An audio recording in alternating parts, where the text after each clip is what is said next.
Alright, whoops. Forgot something pretty important. Ooh, I'm a ghost. No, I'm not. Just forgot to boot this. Give me a moment. There we go. Now you can see me. So yes, welcome to day 2 of my 3rd anniversary call-in special type thing.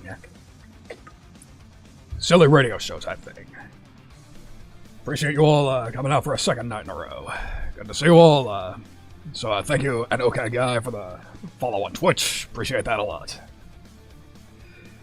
So, today is a little more packed than yesterday. I had 2 guests, but they made their presence count. Today's going to be a bit different. We got a lot more guests lined up. Naturally, we got, you know, Friday night, more people available, more better accommodations for the Americans. So I'm not gonna spoil who's coming on, but I will let everybody know that I've got a lot of surprise guests, some fairly big names on top of that. So I'll tell you, get excited, get nice and excited. As a matter of fact, I actually have to set things up for my first guest. So, if you'll, allow me to be a pain in your ass and, hit the loading screen again, then, I would like to, take a brief moment to, get everything set up, set a couple of last things up. If, you'll all be so kind. So, I'm gonna hit the BRB screen and I'll be back momentarily with our first guest. Get excited. Be right back.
welcome back. Thank you for your patience. Thank you for, coming.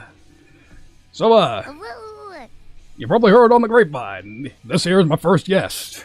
The one, the only, the immortal Coqui Sapporana. That's me! Hi guys, hi Cliff, it's good to see you. Thank you so much for having me on today. Yes, it's good to have you. Like, again, I'm, flattered you said yes. It was really cool of you to invite me, dude. It's like your 3rd anniversary. That's amazing. Yeah, I'm so happy to be invited. Thank you. Yeah, it's like I told my other friend Di the other day, like, 3 years. Like, if I got the dates right, you and I have both been at this for 3 years thereabouts, right? Yeah, I started December 9th, so only like a couple months apart, like 3 months apart basically. But yeah, I'm on my 3rd year. Right, excellent. Also, thank you, the Catatomic. Thank you for the follow. Appreciate it a lot. Yeah, crank you up. You need to be louder. Problem is, you're at 200. Oh, yeah, okay, so I can also turn myself on my end. It's Or, definitely no. a problem with, like, the Go XLR. It's just usually a quiet mic. Right, So, with Discord especially. Okay, so that is up a little bit more. That might help. Testing. Let us know, people. Yeah. Good now, fantastic. Excellent, thank you. Great. So, what was I saying again? Oh, we're at it for 3 years. Oh, yeah, VTubing for 3 Right, years. that's it. Have you ever like been in a hobby like for that long? I usually lose interest in things. Usually, like be it an anime or something like that. I'm usually in and out by then. Actually, no. This is this is the first successful hobby, I would say. Hell yeah. Like, Community's been good too. That's the cool thing. Absolutely.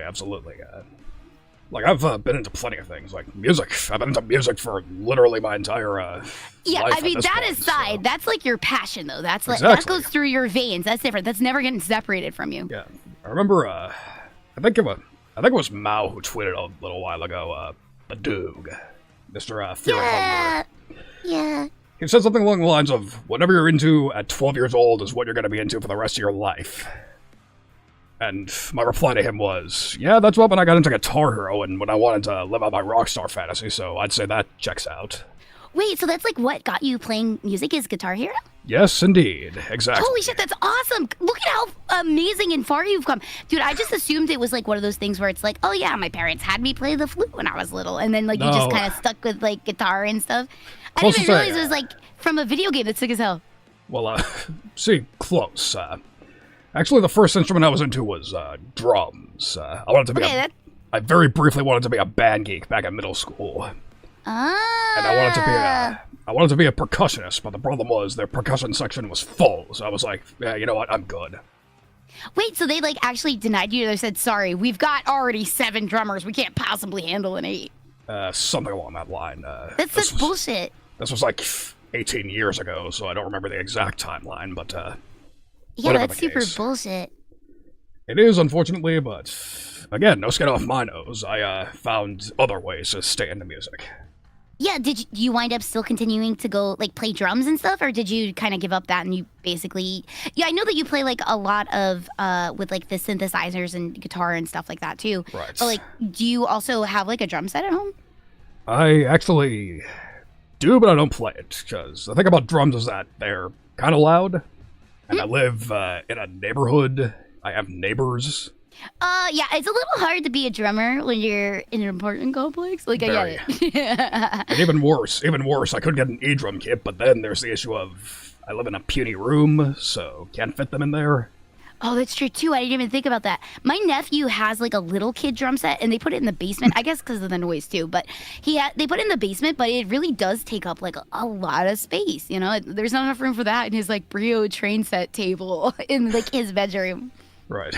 Children's drum set. First thing I think of is there was this video of Mike Portnoy from Dream Theater playing his favorite drum riffs on I think it was a Hello Kitty kit. Yo, sick. Yeah. You give a world-class musician any sort of instrument and they can make it work.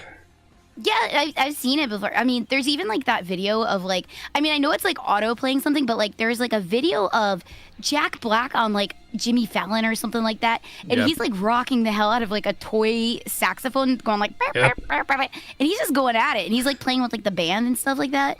Precisely. That's Jack Black in a nutshell. That is a talented gentleman. He's who I aspire to be.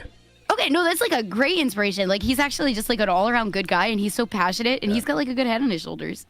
That reminds me. I gotta upload that clip of me singing Beelzebub. I just sang that last karaoke, and I think I nailed it. Yo, nice. Although I cheated. I played the devil. I let Jack and Kyle take over their parts. It's kind of hard to top that. Bear up a tree. Yes, bear up a tree. I'm glad you brought that up, because I was actually going to bring that very video up. Zack Wild playing a Hello Kitty guitar as well. Bear's got exquisite taste in music. Bear's a music person. I bet. I believe I've seen him around on your channel. Yeah. I've hung around the Coqui Nuts enough to know, yeah, I recognize a few of them by name. Yeah, the usual suspects. Right. Especially in the loft if he's still in here. I saw him in here. I saw him here not too long ago. Right. My beloved fucking oil baron. Love that dude. He's a super kind. Speak of the devil. Thank you for the gift sub to Coqui. Thank you, love. Yeah. This dude spoils me so much. Like, he's one of my constant subs. He gives me subs to you and Peony and Callie and all of those. He's also a very good mod too. Yeah, so I've noticed. Would be lost without my mod team. They were amazing. Oh my god. Okay, this is a bit of an awkward story, but this is too funny to share. I'm never gonna get an opportunity to share this. Oh please. I've only ever seen In the Loft like properly have to be a mod once. He does a lot of work behind the scenes. He does so much. Like, we have like a private chat for the mods and stuff like that. Right, though. But yeah, no. Let's hear this story where he had to bring down the ban hammer. Right. So it was in Callie's section of the Southside Discord. Oh yeah. There was like some crazy fuck. Let's see. How do I phrase this tactfully, or should I bother phrasing it tactfully? I'm not gonna bother. It's probably better to be vague. Yeah. Or no. It's sexually explicit, but I don't think I'm gonna get banned for saying this. I have the vulgarity warning. I should be fine. No, just be like, I see everything on stream. You're not gonna be. Yeah, in trouble. So I've noticed. To say nothing of the fact that speaking of Callie, she's one story at a time. I'll get to her in a moment. But so yeah, the one time comedy. Yeah, exactly. So the one time I saw him actually have to become a mod, there was some crazy fuck who joined the Southside Discord, and their first message was in Callie's server, and their question was, I shit you not, like, you can, if you're in the Southside Discord, you can look this up, like, it was some crazy shit. We probably deleted it, honestly, if it was a weirdo. Probably.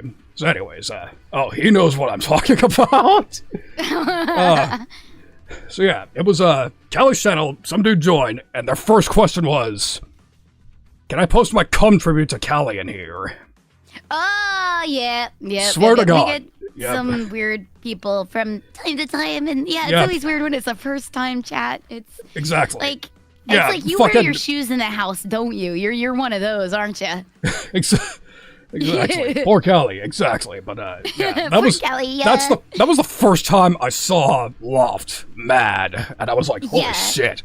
Like, he's such a relaxed dude, he's such a nice dude, but I can tell, like, that was my first tell, that if you get on the wrong side of this dude, he'll fucking bring down the thunder. It's crazy. Yeah, we're very fortunate, because like it's also nice because like while we're streaming we can't keep an eye on literally everything, and like all of the like mods, like Loft, everybody have been so good about like just being like real vigilant about like really sorting out like problematic people, like because they don't come through often, but it's always a surprise when there is one, so it's nice that there's multiple eyes always looking out for it. So thank you, mods, thank you, love, thank you. Yeah, I was about to. Yeah, for the second time, back on my birthday, I started a chant for In the Loft. I want to do it again. In the Loft, let me see it. Let me fucking see it in the chat. In the fucking Loft, in the Loft, in the Loft. In the Loft. Right, exactly. So, anyways, back to the Callie story. So, I feel really silly for even being reluctant to say that because, again, that's the woman who goaded me into reading an anal sex H scene on this very stream, so... Well, there's things like, joking about stuff, and then there's things like, making people uncomfortable because they don't know thresholds and levels and, how things run, you know what I mean? You kind of, when you're introduced to a new community, you kind of, like, gotta lurk a little bit and see how the vibes are before you start just the first time announcing that kind of stuff. Exactly. Reyna, you chose an awkward time to come in. Hello. Yeah, we're just talking about purely, how do you put it? Comedy. It's comedy. Yeah, it's comedy most of the time. Sometimes it ain't comedy. Yeah. Right. Although the case I'm talking about literally was comedy. Like, that was just us being funny. Like, it was a big meme in the community of the game. But, yeah. So, yeah, poor Callie though. She gets her fair share of weird ones. I mean, we all do, honestly. yeah. But I was it's gonna all say behind doors and stuff. So yeah, I was about to say. Oh shit, that's an outdated one. I got a auto message saying from my birthday when I was asking for the fucking SSD. Oh, that thing right there. The bot, the robot thing that like pops up. Yeah. I actually have to clean mine. I know mine are a little bit of a mess. Ignore. Yeah, so yeah, you can ignore that message. That has long since been paid for by one of the crazy people in this chat by myself. I'm glad you're able to get it then. Yeah, again, I owe my community everything. Ooh, Me too. I'm very thankful for my own. Like, it's just the craziest, weirdest thing ever, and they're just such nice people, and they're a lot of fun to hang out with, and I'm very thankful. Right, exactly. Yeah. I was gonna bring that up too. That I'm real grateful for the South Side too. They've all been great to me. Yeah. Oh, dude, no, we all like appreciate you a lot, and like I said, like, yeah, okay, so like Coconuts, you know how I have like a new background track for when I'm doing just chatting? Yeah. That's by Cliff right here. That's the musician who wrote that. Yep. Yep, that's right. I wrote that very song. That song. Yeah, that's Cliff. That's him. That is what I do. I write music for her, and that's, I think, not even the first song I wrote for you. No, discounting the 3 a.m. one for all 4 of you. And there was also the Cloaca one you did too. Oh, right, of course. Yeah. I actually completely forgot about the one, silly me. My dog is like trying to get behind my desk. Let me get him a treat. Just That's our animals. That's fine. Good boy. Get in the bed. Good boy, get in the bed. Okay, sorry. I think he was like trying to pull on my internet wire, and I'm like, don't do that. Yeah, that's a lot of the reason my animals are banned from my That's a lot of the reason my animals are banned from my bedroom, unfortunately. Back on Christmas, I had to leave the house before I got to close my bedroom. We were in a rush to get out. Oh. And they got into my closet. And by the time I came back, it looked like a fucking grenade went off in my room. Like, my clothes Yeah, they pulled everything out. They probably just miss you, and they found stuff that smelled like you, and they were just like, "Wait, is it dogs you have?" 1 dog, 2 cats. They had a party. They made a nest. Presumably, yeah. It had to be a team effort the way everything was going. Yeah, mine's pretty good. Mine don't chew much, but sometimes there's like a casualty or two. If he's eating his bone and like I leave like a wire dangling and it's near close enough, he'll sometimes like chew through it. He's good about like not chewing stuff, but like I've lost like an Apple cable before, so I'm paranoid about that now. Where I'm like, oh, you don't chew near there, please. Right. I was gonna say, fortunately for me, my dog is good about chewing nowadays, unless she's like particularly stressed. That's good. Yeah, they get better like as they get older too, because like they have that like strong instinct to like chew as like puppies a lot, and then when they get older, it kind of like they know what they're allowed to chew and what not to chew. Right. Like when my dog was 1 year old, she actually ate almost an entire mattress just out of boredom or stress or something. Oh my god. Okay, so I used to take Taekwondo lessons with like the guy that was Michelangelo's stunt double in like the first Ninja Turtle movie. No shit. And yeah, he had 2 Shiba Inus, and like in the office, he took a picture of the damage they did while he was like teaching classes one day. They chewed apart all of their leather couches. They chewed apart everything that was like soft in the house, the pillows, the blankets, everything. There was like foam everywhere. It looked like it snowed inside of their house because like it was the craziest set of pictures I've seen, because like the dogs were just chewers. Like, they get bored and they get separation anxiety, so it's not like the dog's fault. But yeah, you gotta know your dog. Right, like, my dog's actually... She's mostly grown out of it, but she has her moments. Like, she actually, just a week ago, chewed up a remote. Just because, one of the mages had to leave for a little bit. Oh, that's a bummer. Kinda was, but fortunately it wasn't my remote. Oh, that's good at least then. Yeah, it wasn't my property, so who gives a shit? Yeah. Have you ever had to use one of those like universal remotes? I feel like I've bought them like a million times before, and they never work. They did for me, but I don't think it wasn't one of those remotes. It was a fucking it was a Roku, I think, Roku remote. Okay, so it's at least easily replaceable instead of like trying to hunt down like, oh, it's like the Samsung TV that came out in '98, and it's one of these, and we have to find this one. Yeah. Yeah, or fucking Melee CRT or something.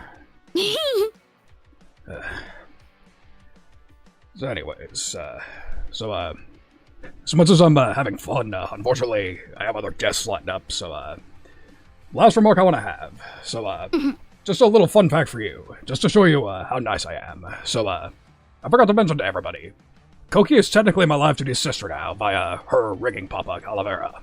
Yeah, we share a rigging papa. Yes, we do. Papa Calavera, Padre, we love that man.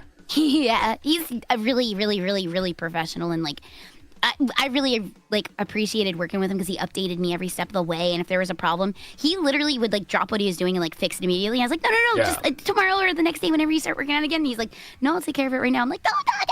Yeah. He's just so professional though. Yeah. So what got me to him? Like, what caused me to say, yep, I want him as my papa? Was all of his models for Koopa. Like, especially, I have heard crazy stories. Like, Koopa shared stories with me occasionally about how, especially the witch model. That poor dude crunched to get that model done. Yes. Oh my god. That's like one of my favorite Koopa models, too. Mine too, but again, like, the dude, I think it was like, didn't sleep for 3 days or something trying to get that thing done. Yeah, I mean, if he makes a promise, he's gonna, like, pull through, you know? Like, he's so professional. He really is, which is a lot of the reason I swore by him for so long. And still plan to. But anyways, so, the reason I brought him up is because we're allowed to do siblings, but I'm still being nice about it. So, would you like to know how many channel points I'm sitting on in your channel right now? Oh no, I'm actually afraid to ask. Wait, do you have enough for the Seaward Pass? Or have you been just... Nope. I mean, you've been there for a very long time. I've got 211k at the moment, but I am saving for that. You're close, but you're not there yet. Okay. Yeah, because, like, I probably could, through familial bias, get away with calling you the C word, but I'd still rather not. I like my level where it is. It's a wise choice there. Yes, like, it is my honest thoughts, but again, I like my internal organs where they are. I kind of need these to function. Yeah. The kidney goes up in the neck or something, if I remember correctly. Yeah. I mean, if I took you apart, I think I could probably put you back together. Probably, like a remote. I'd rather not risk it. I want to earn it fair and square. Yeah, well, sometimes we do the Gamba stuff. A lot of people have really rushed that, like, front line because of the gambling. Right. I mean, I don't trust my odds on that. I'm a bit of a slow grinder. Like, that's the other thing. I have a habit. If somebody has an expensive as fuck Joker name, I'm gonna save for it. Like, Nyaru's silly million-point name. I'm still saving for that. What's hers? What's Nyaru's? Secret Handshake event. Oh. I'm like, there's no way I'm ever going to get that, but I'm far too curious. I gotta at least save up. I wonder what that involves. So am I, and that's why I'm still saving. And I like I'd rather not be wearing my intestines as a necklace, hence why I'm trying to earn the pass fair and square. A wise choice indeed. You're a smart man, Cliff. I try to be, so I've been told. So anyways, I will say, in a safer way, I appreciate you. You are another C word. Cool. And the word before that, badass. You're badass frog. She's a fucking kick-ass murder machine. I love my delinquent sister. Thank you, thank you, thank you, thank you, thank you, thank you. Right. And thank you again so much for like the warm welcome to the Calavera family. Like I really appreciate it. And again, you guys, that song, like I said, the Just Chatting song, that was because I, had the same rigging Papa now. That was the occasion, by the way. Cliff is very, very generous and very talented. Right. And again, the announcement of 3 a.m., that was enough to get me think, oh wow, these 4 people that I already like, they're in a group together. Why the hell not? Thank you, thank you, thank you, thank you. Yeah, I love the 3M girls so much. Thank you. And thank you for the music for that, too. Thank you. Of course. I appreciate all of you. Oh, thank you. We appreciate you, too. Right. Here, let me hit the loft. Yeah. Yep, of course. That should work. That should have worked. I don't know why it didn't. Yes, it did. There it is. That time it did. That time it did by my power. But, oh, that's right. You're not a mod on this channel, silly me. Tempting, but I don't know, I don't know.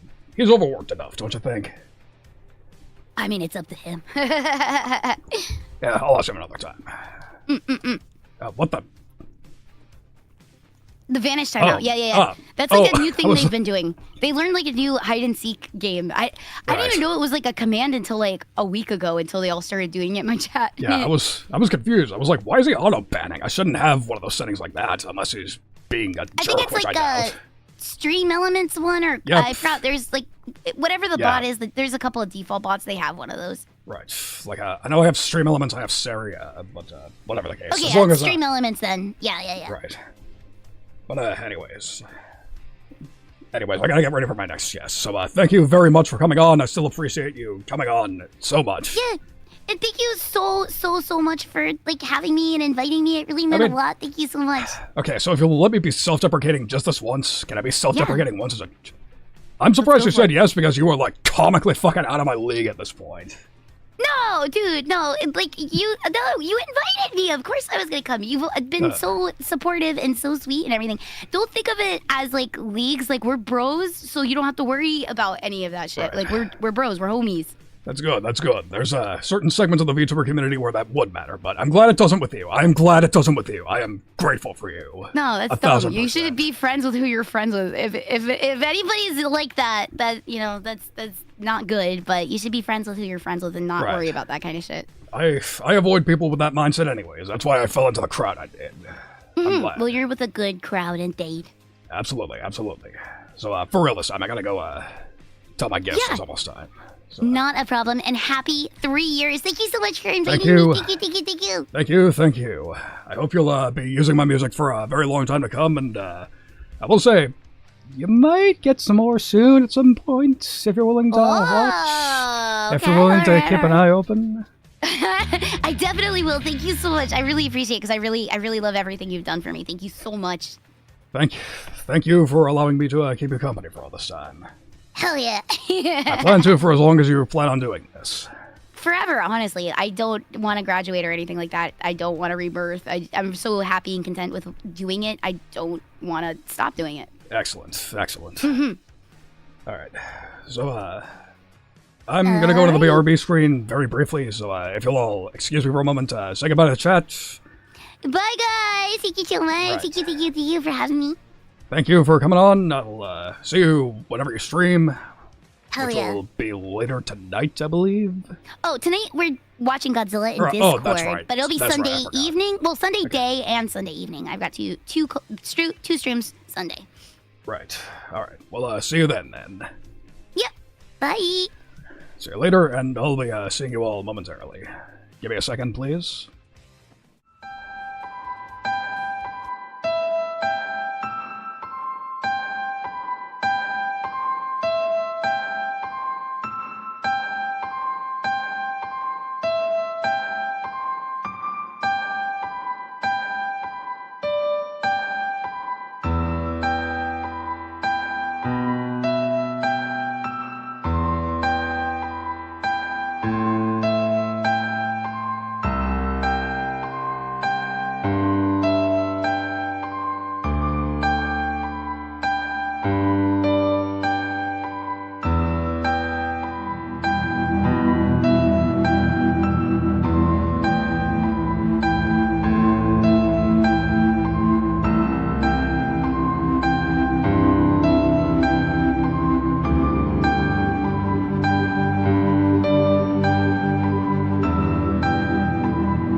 And we're back. Thank you for bearing with us. So, say hello to my next guest. The one, the only, dictator of Yo-Yo Mania, Yoro Yoyo. Yeah! Yep. Yeah, that's me! That is indeed her. Yeah, it's me as fuck. How everyone doing? How we chilling? Yoro former day Robert Downey Jr. Again. So the veterans of the stream are probably very familiar with that site at this point. Oh yeah, they better be. I think the last time I was on your stream was actually the Katawa Shoujo. Correct, it was. Those were some... That's fun. Yeah, I will say, that character is unfortunately kind of cursed. I went through a couple of actresses, but... Fortunately, you said yes. Oh, Raid? YouTube Raid. It is my friend Dashima. Yep. Hello. My buddy Dai was actually just chatting here yesterday. Thank you for sharing your community with me. Appreciate it a lot. I'm sure. You're welcome, everybody. Right. I'm sure Twitch is very confused, but yeah, they were like, "What the fuck is going on?" Such is life when you multi-stream. I double up. Who cares? That must be crazy. I have not double streamed yet because I feel like I wouldn't be able to keep track of everything. Honestly, it's actually easier than you think. Really? Yeah, like literally just push of a button, and also at least on your side, you can consolidate chat. You can consolidate them into one on your side really? At least. That would be really nice, actually. I'll try it next time when I come back. Right, but right, of course, when you come back, because I forgot to mention, for those of you who don't know, Miss Yoro is actually about to re-debut in a little bit. Yeah. Listen, bro. I don't know if I ever complained to you excessively about it, like I did some of my other homies, because it was difficult. This has been like literally 3 years in the making, I believe. Right. So I've heard. I do recall. Yeah. I do recall at least 2 years ago you mentioning that you were. I don't want to say getting ready, but like planning. You were already planning at least at some point. Which is although it's kind of a shame because the thing is, I don't think I've told you, but I personally, I have a thing for watching. Like, I love VTubers who made their own models. Like, I love DIY VTubers. Like, yeah, it's I get it though. There is like a really big charm that comes with it, and like the thing is with me is like my model. I always say that my model was made out of necessity and not want. I guess would be the word. Like, if it were up to me, if I had the funds and the money, I would have started streaming with a model that was professionally made. Like when I was an S Pro, that was always like a big thing. Yep. Rest in peace. Rip homies. F's in chat. They were F's in chat for S Pro. Honestly, they were actually my favorite company. They were my favorite corpo. Thank you. Like, honestly, low key, like ever since like every single time like there's a company that comes out as like a black company or like just like a shitty company, I'm always like, because S Pro was like, I'm not like we weren't like the first and only like ethical like VTuber company, but we were like I know we were one of the first in the West. We were one of the first VTubing companies in the West, and then we also just were not. We didn't ask a lot from our talents aside from like, hey, don't be a dick. Like, right, exactly. Like, act how you like within reason. Act how you like within reason. Yeah. And it went both ways. it was really good at times, and other times I'm like, y'all, please, we're really pushing the limits here, please. Yep. But it's good that you had the freedom to do that way.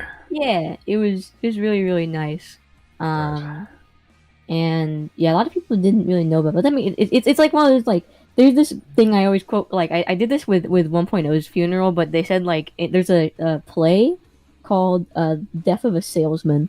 Right, and I've there's heard like of a line in, yeah, there's like a line, it's like, I mean, it was like a TV play at some point, but Essentially, I think there was like one of the main characters. I forgot his name, but he's a salesman, and he does die, because he's called Death of the Salesman.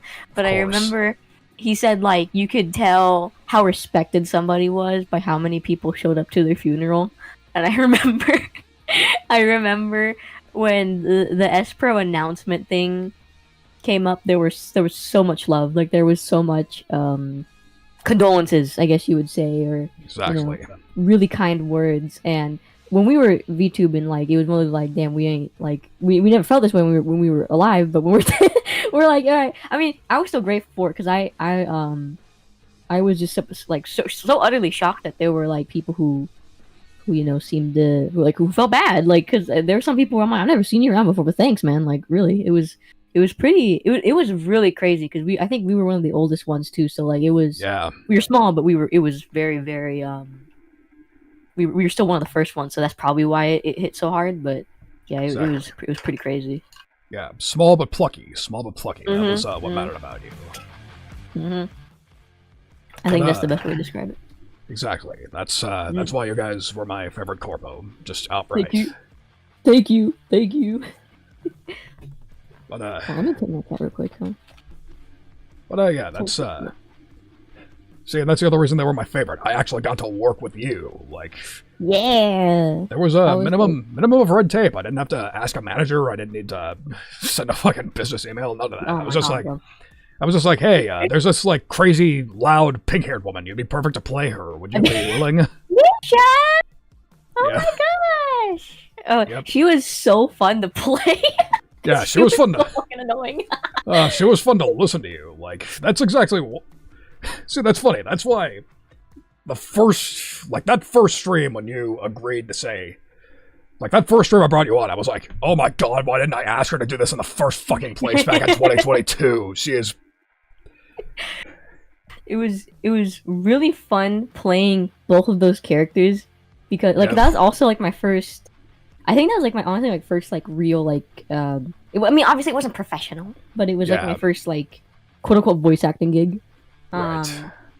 And it was fun having to.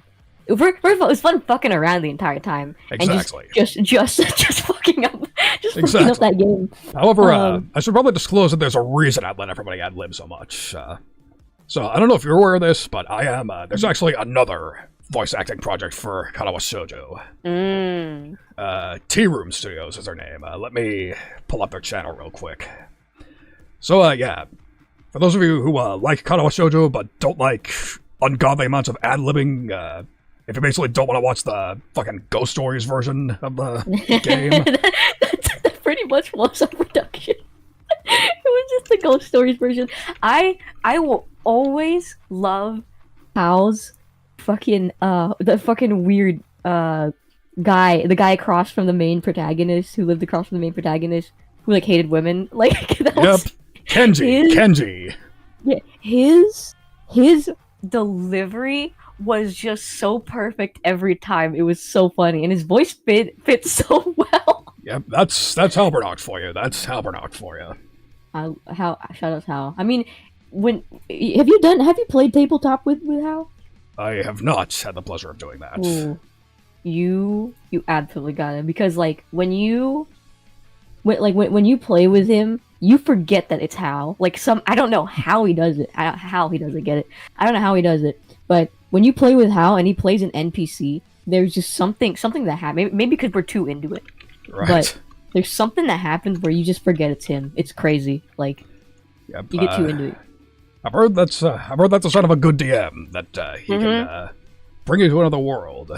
Although I have a bit of a problem. If I ever played tabletop, my first inclination would be to try to be a loony. Oh, just be like a murder hobo? No. Oh. Only if what do you mean? So, loony in tabletop parlance is somebody who plays a game to try to make the rest of the party laugh. Oh, like, just do stupid shit. Like, if somebody's firing a trebuchet at you, your first inclination would be to take your club and try to bat it back at them. That sort of shit. I get that, because I've played those characters before. I just didn't know there was like a term for it. Yeah, aside from, Like, there was, like, this one race in You're into Vampire the Masquerade, right? There's, like, one race that was, like, tailor-made for... yeah, them. Yeah. Like the schizo dudes. Yeah, where they're just they're like... It's weird, because like, with Malkavian, a lot of people try not to play that kind of... Because they're called fish malks, is like, the term for them in the community. Right. It's when, like, you're just playing a loony, pretty much. Exactly. But usually most people... I don't know. The only time I ever played with a Malk was when there was an NPC we had that was just like, he was just kind of weird, I think would be the best way to put it. And then weird and a little zesty. And then with Mao, when we played it with Hal, a lot of ow sounds. I remember that he just would just have like PTSD flashbacks, essentially. Like mid mission, that was like his mental illness of choice. Yep. That's pretty much the Malkavian class, though. You just pick a mental illness and have fun with it. Have fun with it in the game. That makes sense, but again, like, I would try to be like, obviously I'd want to be funny, but I'd also want to play the game. Like, yeah, I would try to strike a balance. Like, yeah. Again, like, Wait, actually, that reminded me, Cliff. Oh? I believe you're in my gulag. I don't know if you received the ping. Yeah, you are. I just busy. But, so actually, this is mostly for you, just anybody who's in my current gulag. Or my Discord, essentially, we called it. Right, you're listening? We have I have an interest form, for people who want to, because I'm actually going to start try to DM games. And we're gonna start off with one shots, but if you're interested and you would like to join, there's the form. I'll send it to you actually, Alec, in a little bit. Yeah, I'd appreciate that. I'd yeah, if you want to play or something, because we're doing it strictly because, like I said, like, if I want to try doing it with groups first, and once we graduate from that, we can do like solo, like one-on-one stuff, because I just have I DM sometimes, like, small games on my own, but I've never done like group stuff, so we'll be doing a one shots. But I want to see if you're interested in that, because we're talking about tabletop. Fun. I'd absolutely be interested if we had the time. Hell yeah, we did it, boys. Recruited. Forcibly recruited. Yeah, it's funny. That's my whole thing. I'm a medieval fantasy dude, and I've never played a tabletop game. I put some. I made the form Baldur's Gate theme, because that's all I've been playing for the past. Right. I still have yet to play that game, because I'm pretty sure I don't have the money for AAA games. And second of all, expensive. I'm pretty sure my rig can't handle modern games. Really? I mean, I could see. I don't know, because I just got my new rig, so I can't say, but I feel like it wouldn't be the most graphically, like, it's not a game. Like, it's not a fucking Bethesda game. It's not that bad. Yeah. it's that good, fucking but... like that fucking Starfield crate that was like 1 million polygons. Bro, on my last computer, I could not fucking run that game without it, like, lagging every 2 seconds. It was the worst experience I've ever had playing a game. I bet. Like, I remember my worst experience was like on a real old piece of shit computer. I actually bought The Witcher 3 and I tried to play that on some like fucking cheap ass bottom of the barrel NVIDIA card that was like cutting edge. Would have been cutting edge in 2005 or something. That must have been ass, bro. It really was, like, literally slideshow status. Oh god. I gotta try that game again at some point.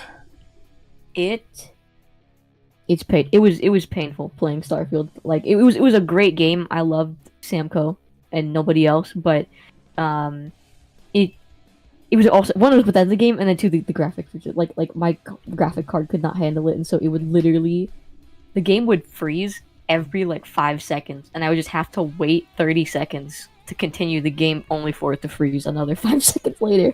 It was I don't know how I got through like I don't know, like 2/3 of that game. Just on that, it was bad. That's painfully plausible. I can see that. It was. I wanted to play it so bad. Right. But yeah, I'm something of a tech geek. I tend to prefer games that are actually better put together. Companies that actually know what compression is. Yes, optimization. Yeah, I'm one of those geeks. I watch those crazy fucking game dev video essays, like that nutty dude who's optimizing the Nintendo 64, that sort of thing. Really? I like those games. I like it when games deconstruct AI, or like when there's video essays about deconstructing like AI shit, or like video game AIs. So right, like yeah, I know what you meant. Yeah, like they had or like just breaking down. I love it when people break down horror games because like you're so scared the entire time you don't like think about how it works. And I love that. I love when they do that. Like PT. Right. Starts crying. Which is funny. Cool. I was actually gonna bring up Amnesia because that's the other thing. Like I remember reading once that they're literally like all the monster noises in the first I think it was 10 or 15 hours of the game are just red herrings. You don't actually start getting chased until several chapters in. Yeah. Which is master of horror, honestly, just keeping you on edge as well. Yeah. I've never played Amnesia, but I was around when it was big on YouTube, and you could not avoid that game. But it seems like I know the second game was really cool, or the newer one. Yeah, no, I was into the OG.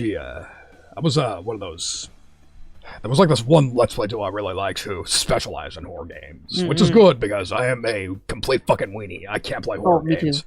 I get jump scared playing boomer shooters. Oh, bro. Yes. No, I literally. get you. I understand you. Or no. Even better. There was this one time where I got jump scared in Minecraft. In Minecraft? Not even in the mines. Not even doing anything actually spooky in Minecraft, because that game does get legitimately scary sometimes. No. Was it... No. What happened was, I was walking on a path, broad daylight. Sun was shining, nothing scary was happening.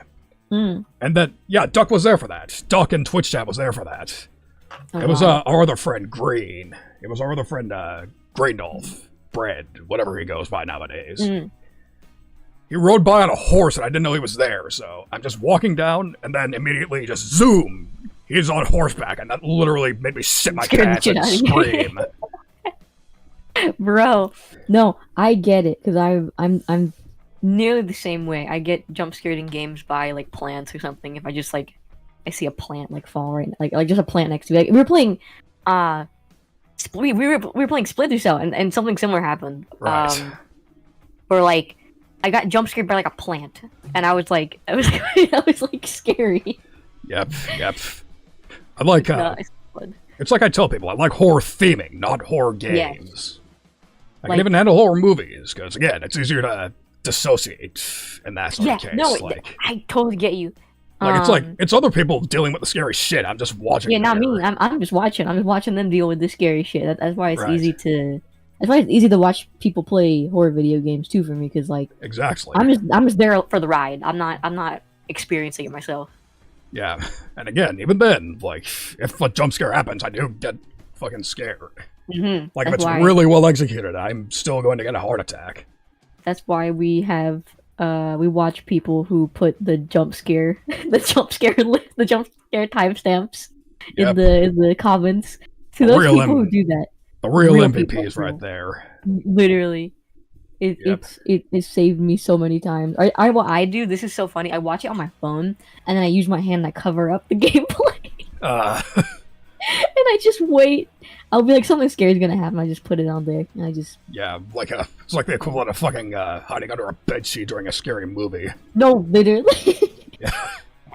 That's why I love horror games that don't incorporate jump scare. They rely totally on atmosphere. The ideal. I mean, Silent Hill sort of Silent Hill has jump scares, but they're well earned. But exactly. When I was playing 2, I was scared by the spaghetti noises they were putting in the back, when you're walking through the foggy ass forest into the town, right, from the graveyard. And they're just we just throwing spaghetti on the floor, and I was scared by that. I'm trying to remember which Silent Hill it was, where not necessarily a jump scare, but something fucked up, you go into a hallway and there's this, like, oversized fucking woman's rotten face, and it's staring at you, eye twitching. It's either 3 or 4. I think it's 4 though. Yeah, it's one of those, like, silent jump scares. Like, you just enter a room, you see something scary, like, no loud noise, just nothing. You just immediately notice it, and then you shit your pants. I think that's probably the scariest jump scares are the ones that, like, you can completely ignore. Right. But like, there's something there. Exactly. That's the shit that freaked me out, bro. Right. Like, it's a lot like it's like a good practical joke. Like, there's a difference between, like, if it's a good one, you're like, okay, that's a good one. I can't even be mad about that. But then, if it's a bad one, it's like, you're a fucking dick, out of my face. You're not invited to my birthday party anymore. We're not friends anymore. Exactly. I'm not gonna play with you tomorrow.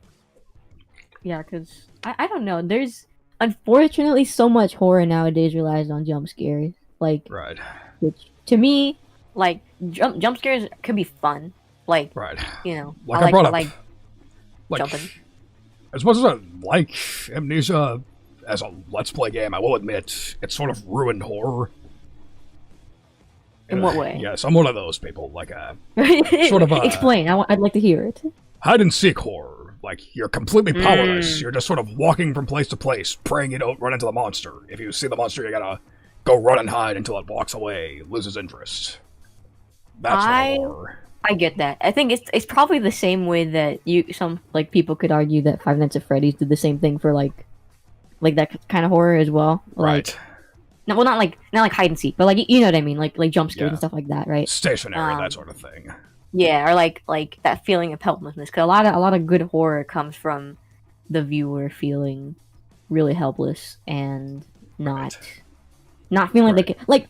Because I call it the Ash Williams mentality, where like the moment you give me a fucking gun, like I'm not trapped in there with them. They're trapped in there with me. Yeah, exactly. Like, if I can kill it, I'm gonna like. Exactly. Like that's what I was about to say. That's why I don't like survival horror. My life is a survival horror game. My life is real life. Me running for Silent Hill on the daily, bro. Yeah. But because I think survival horror can, like, again, I'm not to absolutely just you know. Yeah, like, I don't mean to shit. Yeah, well, or like, either that. Like, I also don't want to shit on anything either. Just it's not my preferences at all. Yeah, because horror is like super subjective. So like, what somebody finds scary, the other person might like. Wendigoon finds the little rolling giant absolutely horrifying, but to me he just looks like a grandpa. You know, like. Exactly. Or like, I don't know, because like. No, that's the big thing. Like. Clowns. A lot of people are afraid of clowns, but I actually like clowns. Like, it's just some guy being goofy, trying to make you laugh. Oh. Fucking Steve-O was a clown for a little while. How could you hate Steve-O? Yeah, how could you hate him? He's chill. He's your chill crackhead uncle. Like, ex-crackhead uncle. That's important. Ex-crackhead uncle. He's in recovery. Good for him. Good for him. Exactly. That's good. That's hard to recover from. Yeah, it is. But yeah, that's why, like, I don't know, when I think of because, like, it's easy for me to get scared, but it's hard for me to be horrified, you know what I mean? Right, like, I getcha. Like, when a game can make me feel that, like, true horror of, like, oh my god kind of thing, I can respect that game. Because I feel like there's, to me, like, really, really good horror is something that stays with you, like, after you consume it in some way. I think the last time I got truly scared at even a horror movie was Hereditary. That shit was... Right. But that was mostly disturbing, though, I think, when that was the thing. Like... Right. It wasn't...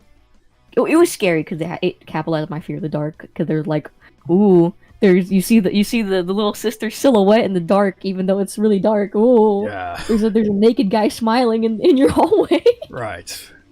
But, I don't know, I want to ask you, because I always ask my oomph this. I always ask my friends this. What is the scariest piece of media that you consumed that I say like it kept you up at night, or like it stayed with you for like a long time, or just scared you really bad? Like, not a jump scare, but like something that like I get you. Afterwards, like. I would say so funny thing is, the only piece of media that ever like gave me a nightmare immediately afterwards was my first time listening to Slayer. Especially, specifically the song "Angel of Death," about Joseph Mengele, a man you A man that a lot of people would rather not see. So, yeah. So, yeah, it was a very explicit song about the sort of thing he was doing to innocent people. Like, it was explicitly, like, literally just a horror movie put to music. That literally gave me a fucking nightmare the first night I listened to that song. That's really interesting. Yeah, it's an amazing song. Like, again, that's the nice thing about metal. Like, that's why I say I like horror theming. But even then, like, that's the one song that really crossed the line into actually literally making me afraid. That's really interesting because I don't know. I've never heard of that before. Yeah, or like somebody getting a nightmare from music. Well, as somebody who grew up on like Nico Nico Doga, like Vocaloid horror stuff. Okay, I can see it. Okay, when so you actually, realize the meaning, like actually, now that you mention it, funny memory. That actually wasn't the first time a song gave me a nightmare. Oh, really? What was the other one? My Immortal. When I was like 7 or 8 years old, I listened to My Immortal for the first time, and it was so. No. Well, not nightmare necessarily, just a sad dream, depressing dream, dream that made me cry when I woke up. That sort of dream. You know what? You know what? Amy Lee would have wanted that. She would have wanted that. She would have wanted you to wake up. Not so much, actually. Absolutely depressed. I hear that was actually one of her old bandmates who wrote that song. That was a complete product of them. She actually had nothing to do with that. Well, the band itself, Evanescence, the concept would have wanted you to cry when you listen to that song. It was made for crying. Exactly. And that's why I'm sort of glad I didn't learn about the fanfiction My Immortal until many years later. Because that made it completely impossible to take seriously. Yeah, it's the unfortunate part for Evanescence fans that it was I'm not gonna say it was tainted because I love that fan fiction. I read it for my funeral. It was great. Right. But it has been tainted. It has been tainted for lack of a better word. Then again, that seems to be everything. Like every sad song people clown on. Like Linkin Park's entire discography. Fucking Hello Darkness, The Sound of Silence. That song's amazing. Yeah. It's like people just don't want to let sad songs be sad. Like, they gotta make a fucking joke out of it. Because they can't handle it. They can't handle the truth. Right, exactly. It's the normies. They're all, why are you so depressed? You should be happy. You should be just smile, bozo. Just stop being sad, bozo. Like... yeah, taps forehead. Fuck out of here. Literally, like... But I don't know, because, like, I'm someone who, like, I know you do music, so I hope and I assume that you probably feel this way too. Like, music is a very, very powerful medium. Exactly. Because, like, one of the reasons I like it, because my taste in music, I don't know if you know, like, I don't know if I ever sent it to you, or I just don't know if you know. Like, my taste in music is just super melancholy. Like, it's very sad. Right. That's I did notice. Although you do lean more towards like I don't want to say indie, like maybe alternative would be the better, just stuff I don't really listen to myself. Not that I don't like it, just it's not what I seek out. No, that's fine. Everybody got different tastes. Right. But like my taste in music and the songs I write especially are just very, very melancholic, and a lot of the songs that I write are really sad. Partially because music, like the music I listen to has done that for me, but I'd like to do that for other people. Right. It's catharsis, that's the word for it. Yeah. Like but yeah, it's like it's I think partially the reason why people don't like sad songs is just because they don't understand what it means to somebody who's going through that, you know what I mean? Exactly. Like all the emo shit in the 2000s or all the punk shit or just because they always go for the sad shit just because they're like you know they don't understand what that song meant to either the person who wrote it or the people they're writing it for. That's why people always clown on it. However, I'm fine. I think people can clown on music like that as long as it's like in good fun, I guess would be the word. Like Hello Darkness, my old friend. Come on, man, that's The Graduate, you know them.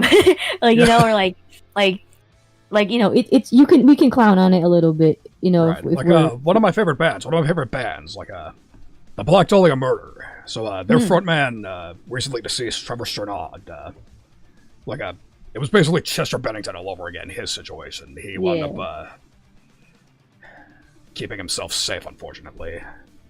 But it was easy to see coming, unfortunately, because again, same story as Chester. Like, he had a lot of songs that were literally about sewer slide. But the problem was, those were all pretty much the best ones. But that's why. It came from the heart. But even then, he was not above being funny about them himself. Like, there was a live clip of him singing one of them, and he's, like, doing the fucking chicken dance during the instrumental break. Like, he was still having fun with it. Yeah.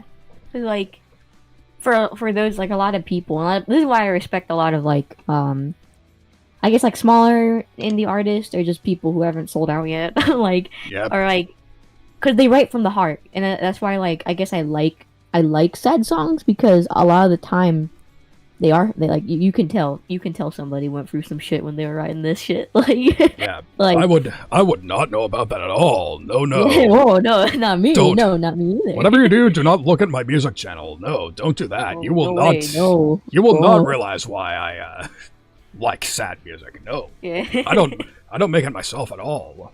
Yeah, no way. He doesn't. You definitely shouldn't go check out his music channel. Yeah, you totally shouldn't subscribe to it, and you also shouldn't follow me on Spotify. No, don't do that. But yeah, like you get it though. That's good, because Exactly. I don't know. Like, when I feel like, to me, I do make the best. I make the best songs when I am depressed. It is like when I'm going through some shit, I make the most fire songs, and I'm kind of mad that I can't do it when I'm happy. Yeah, I would say, for me, it's a 50-50. Like, I would say, as far as my pure original songs, that's how it is for me too, but other times, my VTuber fan songs, a lot of those came out amazingly. Like, my favorite song ever just came from me looking at a fucking outfit debut, going like, holy shit, this is the best thing ever, and immediately getting an idea for a song. No, literally, like, because I did that with Pick Me Up. I just had, like, a really fun game one time, and I was like, this would be really funny. Like, Exactly. I don't know, but I feel like when it comes down to, like, pure original stuff, I always like, they say artists are tortured souls, and that's very true. Yeah, no, not even. You're not even fucking around on that one. Like, we like, that's the reason. suffering, bro. That's the reason Grimmy called me a Tumblr sexy man. I literally told her in chat, I'm a tortured artiste. And you're like, all right, there you go. The Tumblrine is gonna go crazy for this one. Yeah, that's why it's still to this day in my fucking Twitch your tags. tags, yeah. I was gonna keep it. Yeah, I was even gonna keep it there as a tribute to her when she announced she was graduating, and then she said she wasn't, and I was like, you know what? I'll keep it there anyways, in tribute to you, if it'll keep you around. Shout out to Grimmy. She's writing a yaoi fanfic about me, because somebody here in chat won a raffle for it. Amazing. I thought we were gonna bring up the hot sauce company. Oh yeah, hot sauce company. Low key, I want to try it. I want to try it low key. So do I. I like hot sauce too. Yeah, it's Reaper though, which I'm a little scared about, because that's gonna fucking burn. But I mean, I wouldn't say I'm experienced, but I have. I don't know if you've ever been to Buffalo Wild Wings. Mm-hmm. I've had their hottest sauce, and that was pretty fucking crazy. Yeah, I'm like, no. Please tell me that emote doesn't mean what I think it means. It's a corpse. You and corpse. What do you mean? What do you mean? It's him. The Oompies. Lucky you. 1.0 was doing a cosplay of a corpse. Amazing, incredible. Mm-hmm. She was oh, here's the end joke. Let's bring things full circle. She was actually my first voice for Shizune. Yep. Wait, you being dead ass? Are you real? It's somebody. Okay, it was a joke. Like, back when I did the Act 1 stream, somebody asked, "Who's voicing Shizune? She's doing an amazing job." That was my immediate response. Corpse. You're the corpse. Oh yeah, sorry. I totally misheard what you said. So, no, the corpse is a fanfic about me as a boy and Dean Winchester, because my chat hates me. Okay, I see. Yes, but me and Corbs are working on a project together, though. I need to finish recording the lines for it. Oh boy. Well, I'll be looking forward to that. Yeah. It's fun. It's fun. I bet. Oh shit, that reminds me. It's March already. Damn. Sing in March. No. Are you... Manly March. Yeah. She might be hitting me up for another playlist. I should probably start thinking about that. Assuming she's doing that again. I love... Those streams are so fun, dude. Yeah, like, I love sharing my music with everybody. Like, yeah. I love how much it pissed her off when I shared a Sonic song. I think it was last time I was on there. Literally, like, when, like, it's crazy that for talking to a dead body, she's so easy to talk to. Absolutely, yep. Although, I mean, I wouldn't say easy. Like, she doesn't intimidate me. She's, I believe it's a Rippy who calls her otherworldly. No, you're so right, though. You both are so right. Ari's right for that description, because she's, like, she has, like, how do I say this? Authoritative mother vibes. I don't know. That's like the best way I can describe it. Like she's like like authoritative big sister vibes or something like that. Oh, was that a Phoebe emote? I thought it was. I just see that in Phoebe chat all the time. Sorry. I didn't know Phoebe was still streaming. That's my friend Arcanya. Good to see you. She sometimes does. Right. I think it's IRL stuff. Or like. Yeah, I was about to say, I know she sort of graduated from VTubing, but... Yeah, like, it's like... She does two, she's still, like, she's focusing more on her IRL idol stuff, but she will do, but she also does, like, voice acting shit, so she'll, she was in that Square Enix game, the little pixelated one, that's, like, a dungeon crawler. She played Freya in that game. Oh, yeah, the Red Riding Hood one that everybody was freaking out about. Yeah, and she played Freya in that. That was insane. I was so proud of her seeing her in the fucking credits. I'm like, bitch, you did it! But she did a stream where she, just interacted with the community, which I love. I love when voice actors do that. Yeah. I wish more voice actors would just interact with their game community like that, because it's great. It's fun. I bet. But yeah, she did stream for that. But anytime I see that Pride Pog emo, I just think of Phoebe, because I would always see it in her chat all the time. I see. That makes sense. Really quiet. Although, speaking of, I should probably make way for my next guest. Oh, okay. Real true. So, thank you for having me. Of course. Thank you for saying yes, of course. I feel bad for cutting you off, naturally. Oh, no, but, fine, you're fine. But yes. This is your stream, bro. Of course. So, yes, let me give you the, or no, I'm not gonna shout you out on fucking Twitch. You're like, nah. Wait, I gotta give you I have multi-stream drift. I can shout you out on both platforms. Oh, thank you. Check this shit out. Oh shit. So, yeah, both platforms. Go follow her on this channel. How the fuck do you do that as well? Like, or you just copy paste it in both chat, I'm assuming. No, not even. Not even. I have a consolidated chat just right there in OBS. Hog. That's crazy. I need to try multi-streaming sometime. I need to try it, because I was too afraid to do it, because it seemed complicated and scary. It really isn't. It's literally just one button. That's crazy. Perhaps I will try it then next time. So yes, thank you for coming on. Thank you for chatting. I feel bad for cutting you off like that, but... That's fine. We chill. We will, I will absolutely have to, see if I can, play tabletop with you. That looks fun. Yeah, it's gonna be great. It's gonna be great. I bet. So, I'll just go ahead and let you hop off. Alright, thank you. Thank you for having me. Thank you, of course. See you around, bro. See you very soon, hopefully. Goodbye, Misa.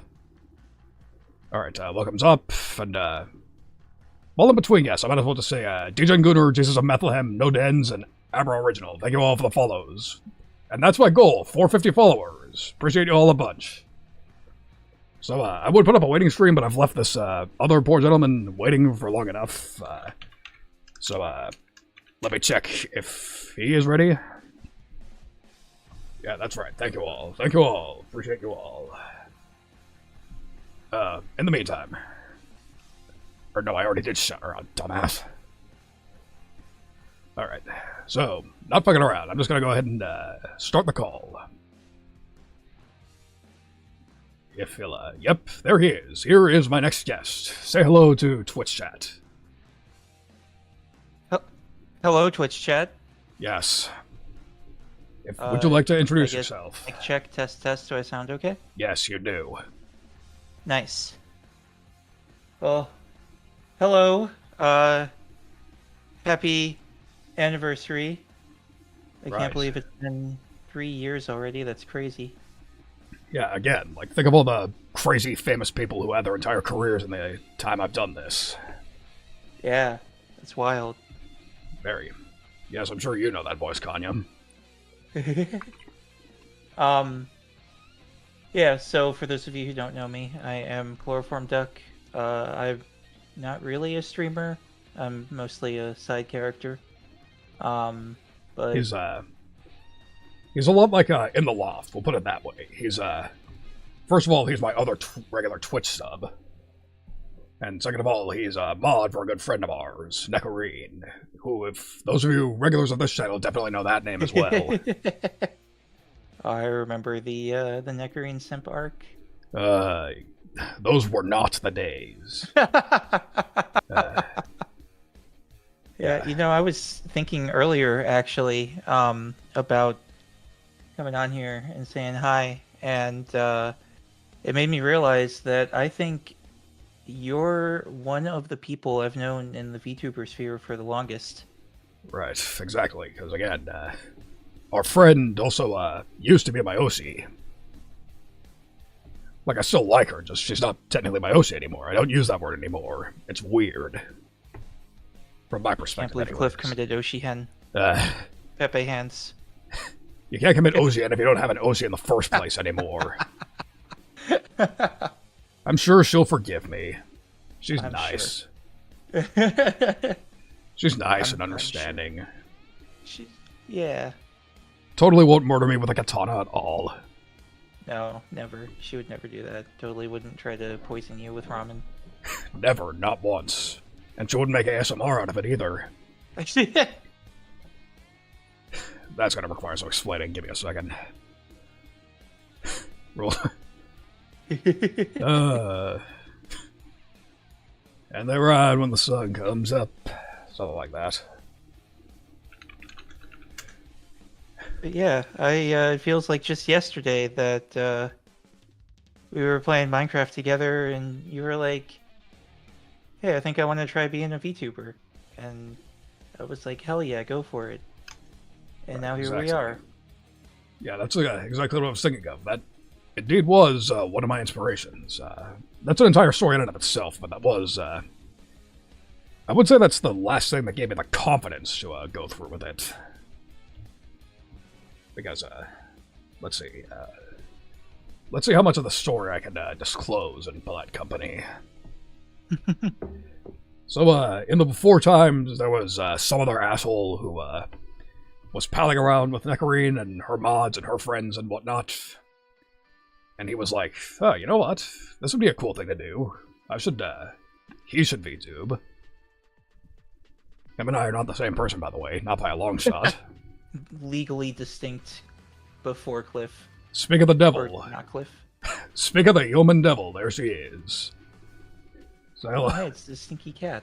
Yes, We were just talking stinkiest. about you. Stinkiest cat who should be fucking asleep by now. What is it, like midnight for her over there? I think later than that. I think she's 5 hours ahead of me. Not that, Then again, this isn't the first time she's done that. We said this like she hasn't stayed up until the ass crack of dawn. On several occasions for no good reason. VTubers and terrible sleep schedules, never more iconic duo. Definitely. Uzaka, you're a fucking asshole. So, context. You are my dear friend. You're just not my OC anymore because I think that term is kind of weird and creepy and overpressuring to somebody who I can actually fucking talk to. That's what I was getting to explaining, because, like... It's actually that's a good way to think about it. Exactly. Like, there's a difference between saying, like, if you say Fuamoko are your OCs, that's like, of course, they can be... God damn. Okay, let me explain it. So, saying some, like, big corpo that you'll literally never get the chance to interact with off-stream, of course you can call them an Oshi, because, of course, there's that massive separation. There's a gulf there. It's like, yeah, of course I'm never going to get to speak to them one-on-one. It's whatever. Like, sure, they're my Oshis. But you and I actually hang out quite a bit. You're an actual friend of mine. You're somebody I talk to regularly, so it's like, you know what? I should stop calling this woman my Oshi. Like, that's fucking weird and overpressuring. That's, like... That's making too much ride on her. That's not cool. Sounds like a manga title. My friend is my Oshi. Isn't that literally, like... There's gotta be something like that. Probably. I'm sure there is. There's like 10 fucking light novels themed around VTubers at this point. And Yeah, who knows how many... One recommended to me earlier today that I bookmarked. I need to go look up after this. Right. To say nothing of how many fucking, what is it, dojins with the same theme? Oh, Some, yes. Cultured literature, we'll call it. I didn't know that, Oh, yeah, Zack. my dad Good is to my know. Oshi. Yeah, That's a I'm good not one. surprised. There's literally a VTuber in that. Kason is in the latest Yakuza, isn't she? Yeah. Yeah, she got a cameo. Crazy. That lady's living the dream. Yeah, it's wild. I mean, that was literally one of her dreams. That was one of her life goals, was to be in Yakuza. Exactly. Not many people have had that privilege. No. As opposed to me, where if I want to end up in a video game, I'm probably gonna have to do it myself at this point. Ha! Good thing there's I an know opening about for that. You got to dream big, right? Exactly. Fucking, how's that phrase go? Shoot for the moon. That way, even if you miss, you'll still land on the stars. Yeah. That was very Facebook mom of me. I apologize. Yeah, that's usually one of those red flag phrases that Yeah. a character says right before they end up dying in a dramatic way. Right. That's actually not where I thought you were going with red flag. I thought you meant red flag phrases in if she says that. Oh shit, that's right, I forgot about that. Yeah, so for those of you who don't know, Zack literally got his design ripped off for a MiHoYo game. Oh shit, I did not know about that. That's Yeah, kind of crazy. DM me the link, Zack, when you have a minute. Because, it's nutty. Like, it's not even... Like, it's beyond a coincidence. And the worst part is, this isn't even the first time they've done that. Like, there's some other VTuber who got their design ripped off in another game of theirs. I'm trying to remember who. No, let's, how about we don't do that?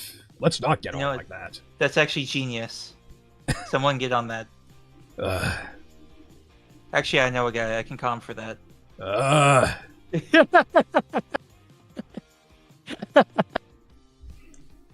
Brilliant. Oh. It'll be a good anniversary present, right? I could think of worse. Anyway, so yeah. Look at this. Spot the fucking differences. Not even gonna front, like, just look at this. It's indisputable.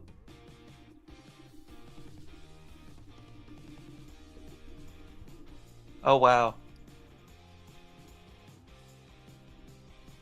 Exactly, like, there's, like, again, once is coincidence, twice is, what the fuck are you doing?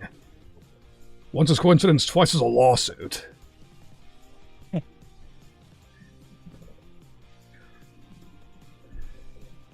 But, again, not that I'm one to talk, but it's whatever. I think your design's pretty cool.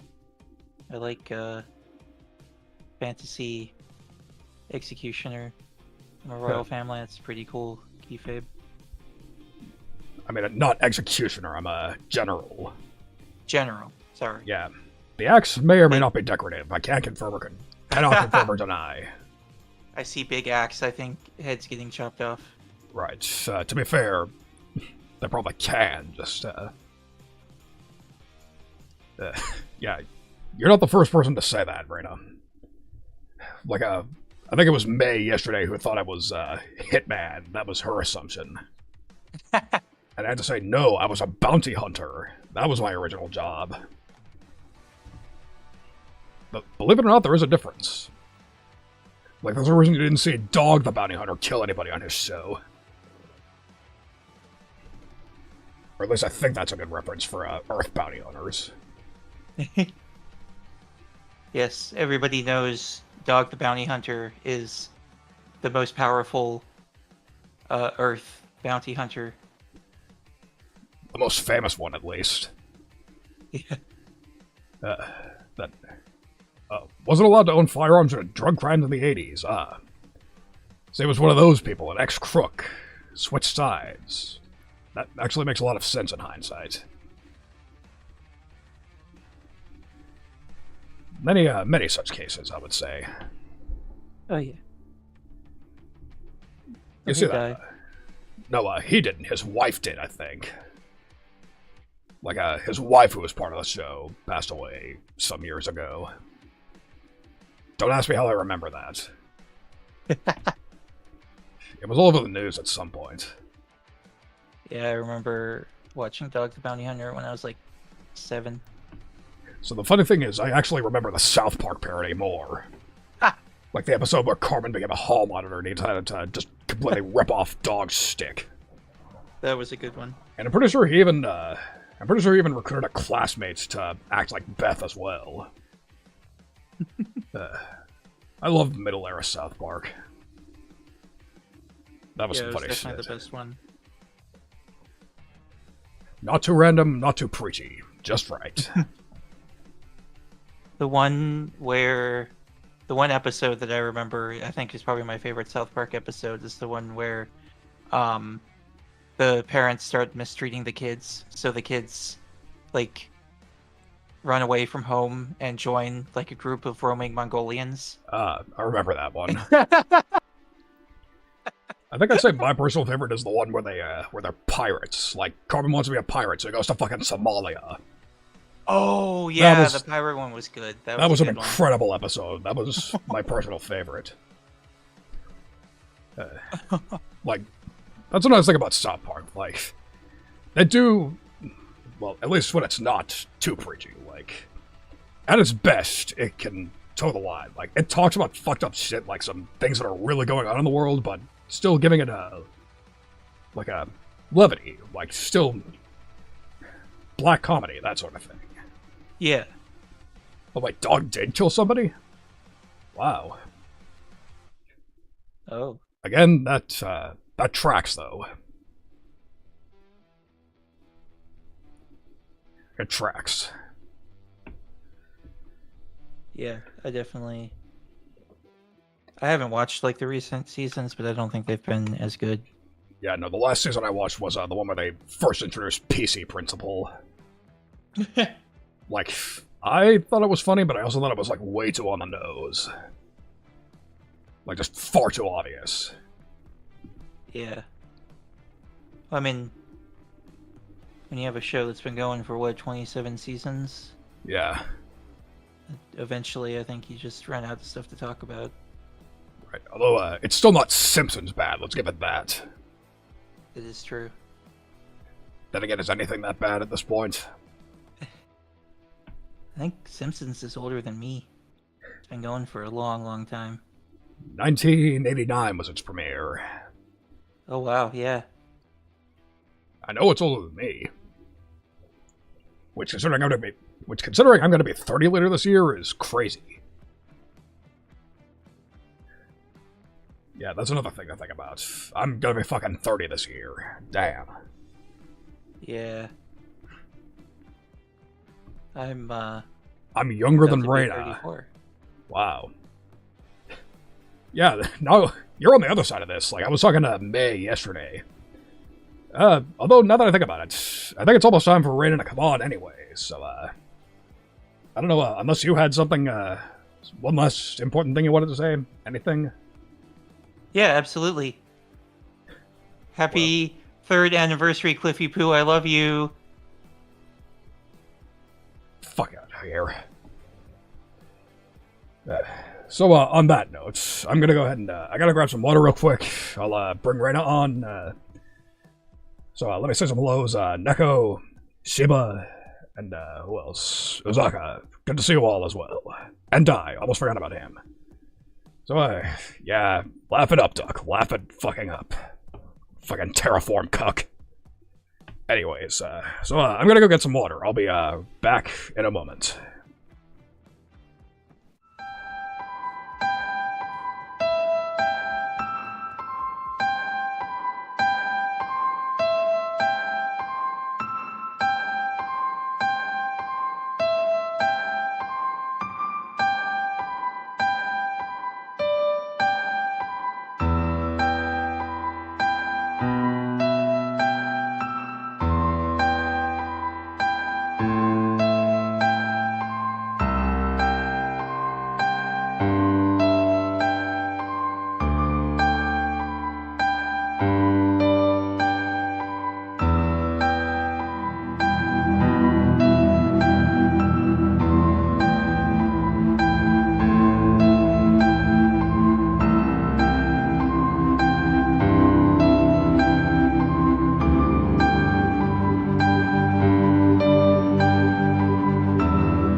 Alright, welcome back, people. Good to see you all again. So, say hello to my latest guest, if she would like to introduce herself.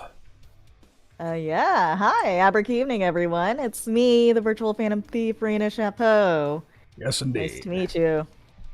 Pretty thief. My pretty hair thief. is gonna clip out of the box. As intended! Not if I have anything to say about it. Would you rather be small, or would you rather have invisible hair strands? So it's all up to you, honestly. It's Yeah, whatever your aesthetic feels like. Yeah, we'll just say you had it. We'll just say your extensions got caught in a door or something.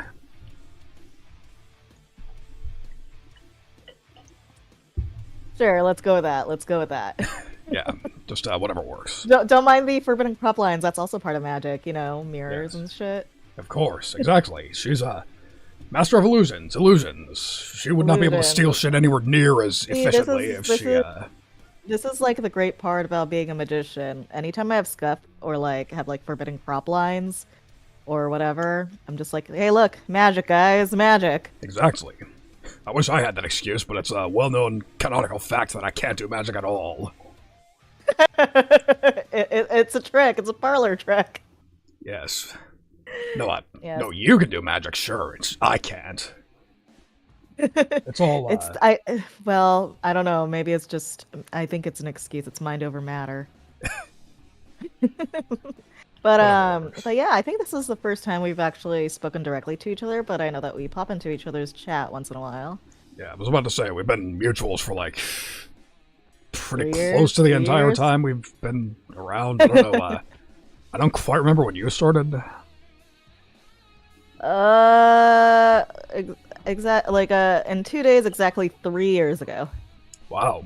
So Yeah. that would be in only how many days again? 2 days. 2. Wow, goldfish Yeah. memory. But yeah, that would be Yeah, in. that My anniversary was yesterday, so we started at almost exactly the same time. Damn. Crazy! That's awesome. That would explain. That would explain why you go back so far with me. Why I remember you so much. Right. I think we've like kind of we start following each other because of our mutual love for 2 things. Metal and apparently Vampire Survivors. So when it came out. Yeah. God, I cannot wait for the netplay patch for that. Oh my gosh. I need I've an been excuse playing... to play that game again. Yeah, oh my gosh. I've been playing a lot of similar games like Hollow Care. Right.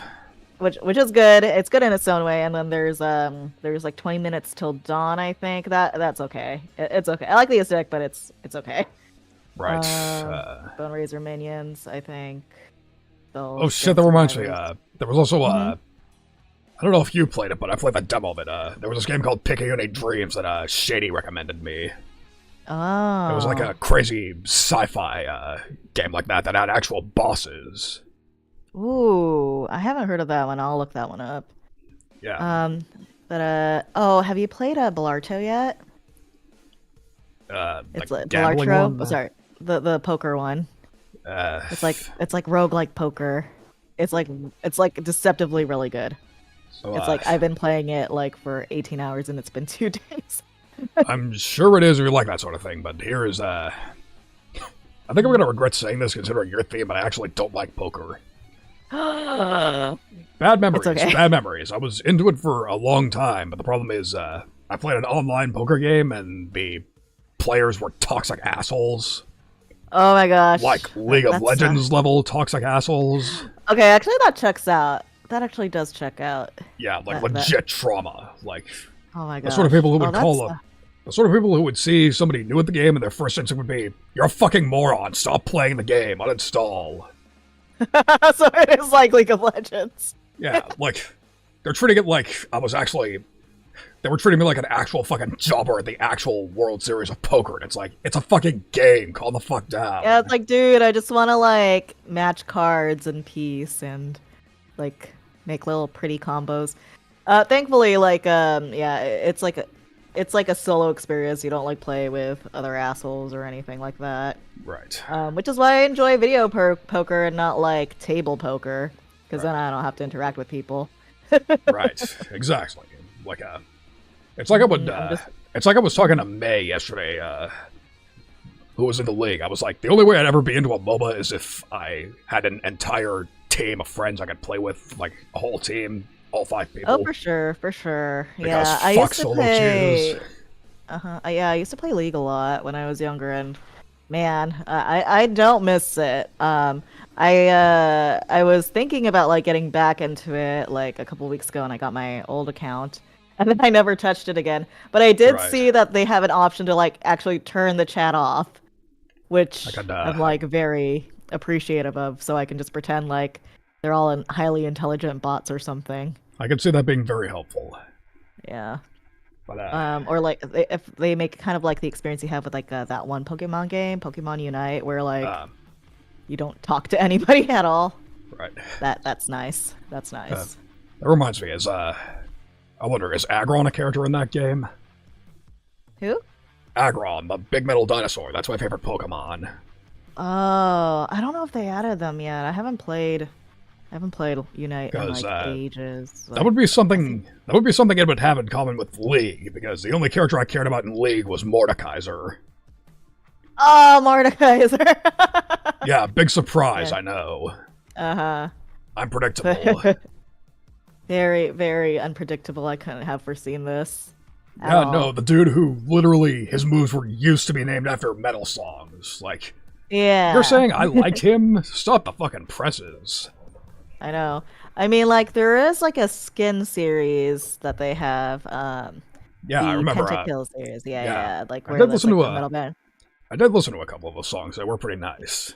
I was really happy because my main had a skin, so I was like, finally, I've achieved perfect form. Right. And then fucking KDA happened and they pivoted away from it, and then I got sad. Though that's the power of K-pop. Although I heard they like launched like a second set of Pentakill skins like way back. Shit. Which I also appreciate. It looked good. I bet. But yeah, but money, and I also don't like playing League. Exactly. I managed to like achieve the impossible and get my RP all the way down to 0 before I left. So I don't want to fix that. I don't want that to be fixed. That reminds me of this one time where like there was this guy on Reddit, and then he managed to get his RP to 0, so he sent in a support ticket just to gloat about it. And then what the support person did is like, I raised it to 1. You're welcome. Wow. Wow, that's exceedingly petty. I know, and it's hilarious. Yeah, that's even worse than Valve, the fucking thing that did back on Christmas to the Dota griefers. The fucking coal. Yeah. But anyways, goodness. So yeah, back on the subject of League and the friend of mine who plays it. Yeah. I was talking about May, and I was actually about to segue into this back when I was still talking with Duck. The fact that fucking Apparently, I'm younger than you. I didn't know that. Yeah. I've decided to be more open about it, and I'm actually really surprised. I thought you were way older. How old? I'm curious. 35. Yeah, no, you were over half a decade off. I'm a mere 20. I'm a mere 29. I'm losing my mind. I am losing. You would not be the only one who thought I was older than I was based on voice alone. I mean, like voice, the beard, the axe, you can't see it right now because I'm a PNG, but I'm like vaguely gesturing right now. Right. Gosh, I this is like the biggest like mindfuck that I've. Yeah, and again, I went through the same thing yesterday. Like again, that friend I was talking about, she's fucking 19, and I didn't know about that until she admitted it. Holy heck! Yeah, which is even crazier. Like she's a stupidly talented artist. Like she's clearly had years of experience drawing, and it's like, how are you only 19 fucking years old? That's insane. That's like probably someone who drew like every single day, like practice every single day for like 8 hours. Like definitely like skill. I guess that like, checks out. Mm-hmm. Like I don't remember who I was talking to about my music, but that was like I've been into music since I was fucking 12 years old, so I have had a lot of time to study, learn theory, learn songwriting, learn how to play instruments, if not actually physically play them. That's why my synth sounds so convincing. I actually know what I'm doing. I can make it sound realistic, because I know how to actually play it. Oh my gosh. Principally, anyways. Yeah, that checks out. Like, honestly, I wish that, like, I stuck to all, like, the crafts that I dabbled in when I was younger. But it's okay. I'm comfortable where I'm at now, and it's not like it's too late to learn anyway. Exactly. It's not too late. It's a social construction. By the way, I know you asked, and I forgot to answer. I am. I revealed this in like a stream, like maybe a couple of years back. Not a couple of years, a couple of weeks back. Yeah. Time is an illusion for me, but and you would know illusions. I am 33 Wonderland years old. Wow. Yes. But again. Yeah. I mean, that does track. Like Does it? Really? Let's see. Explain yourself. Shit. Cornered. Let's see. How do I phrase this? Cliff McConaire, explain yourself. She's about to do the gambit thing. She's about to fucking throw cards at me. Explain yourself. Kinetic card. I think that's how the attack goes. Fucking. So, your voice. Your voice is, yes. Let's see, how do I say this without sounding insulting or simpy? I like I'm it. waiting. That's nice and neutral.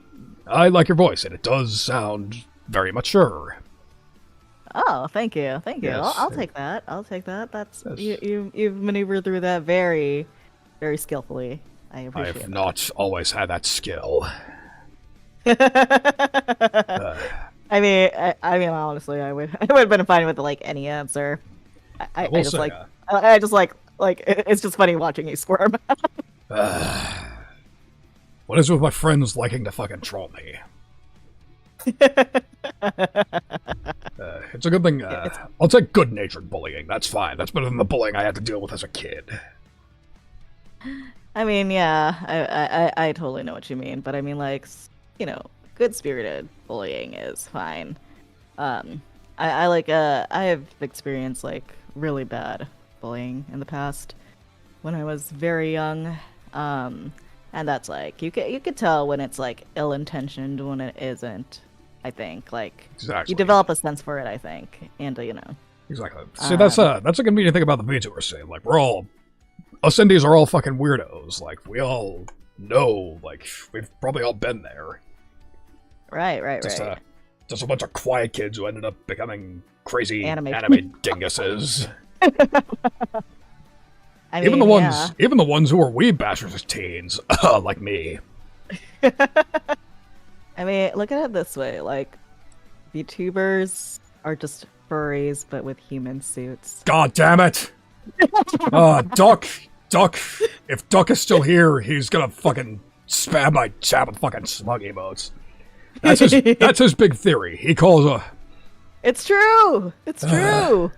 It's true, it's okay! Like, and well, I just own it. You just gotta own it. I will not. I don't like being compared to fucking furries, dude.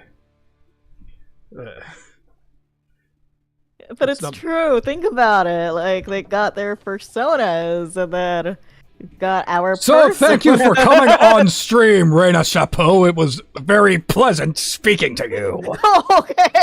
Okay. Jesus Christ. It's first time talking, immediately become a menace. You and literally everybody else. Again, like, this is just what my friends do. Yep. So I'm the VTuber equivalent of Seiji Taikawa. Got it. You are absolutely right. I have no idea who that is, and I'm knowing you his. Embrace it. Embrace it. I don't get that reference. You are cringe, but you are free. I don't get that reference, but knowing him, it's probably Kamen Rider. Yes. I wouldn't know. I never got to do the fucking. I never had the.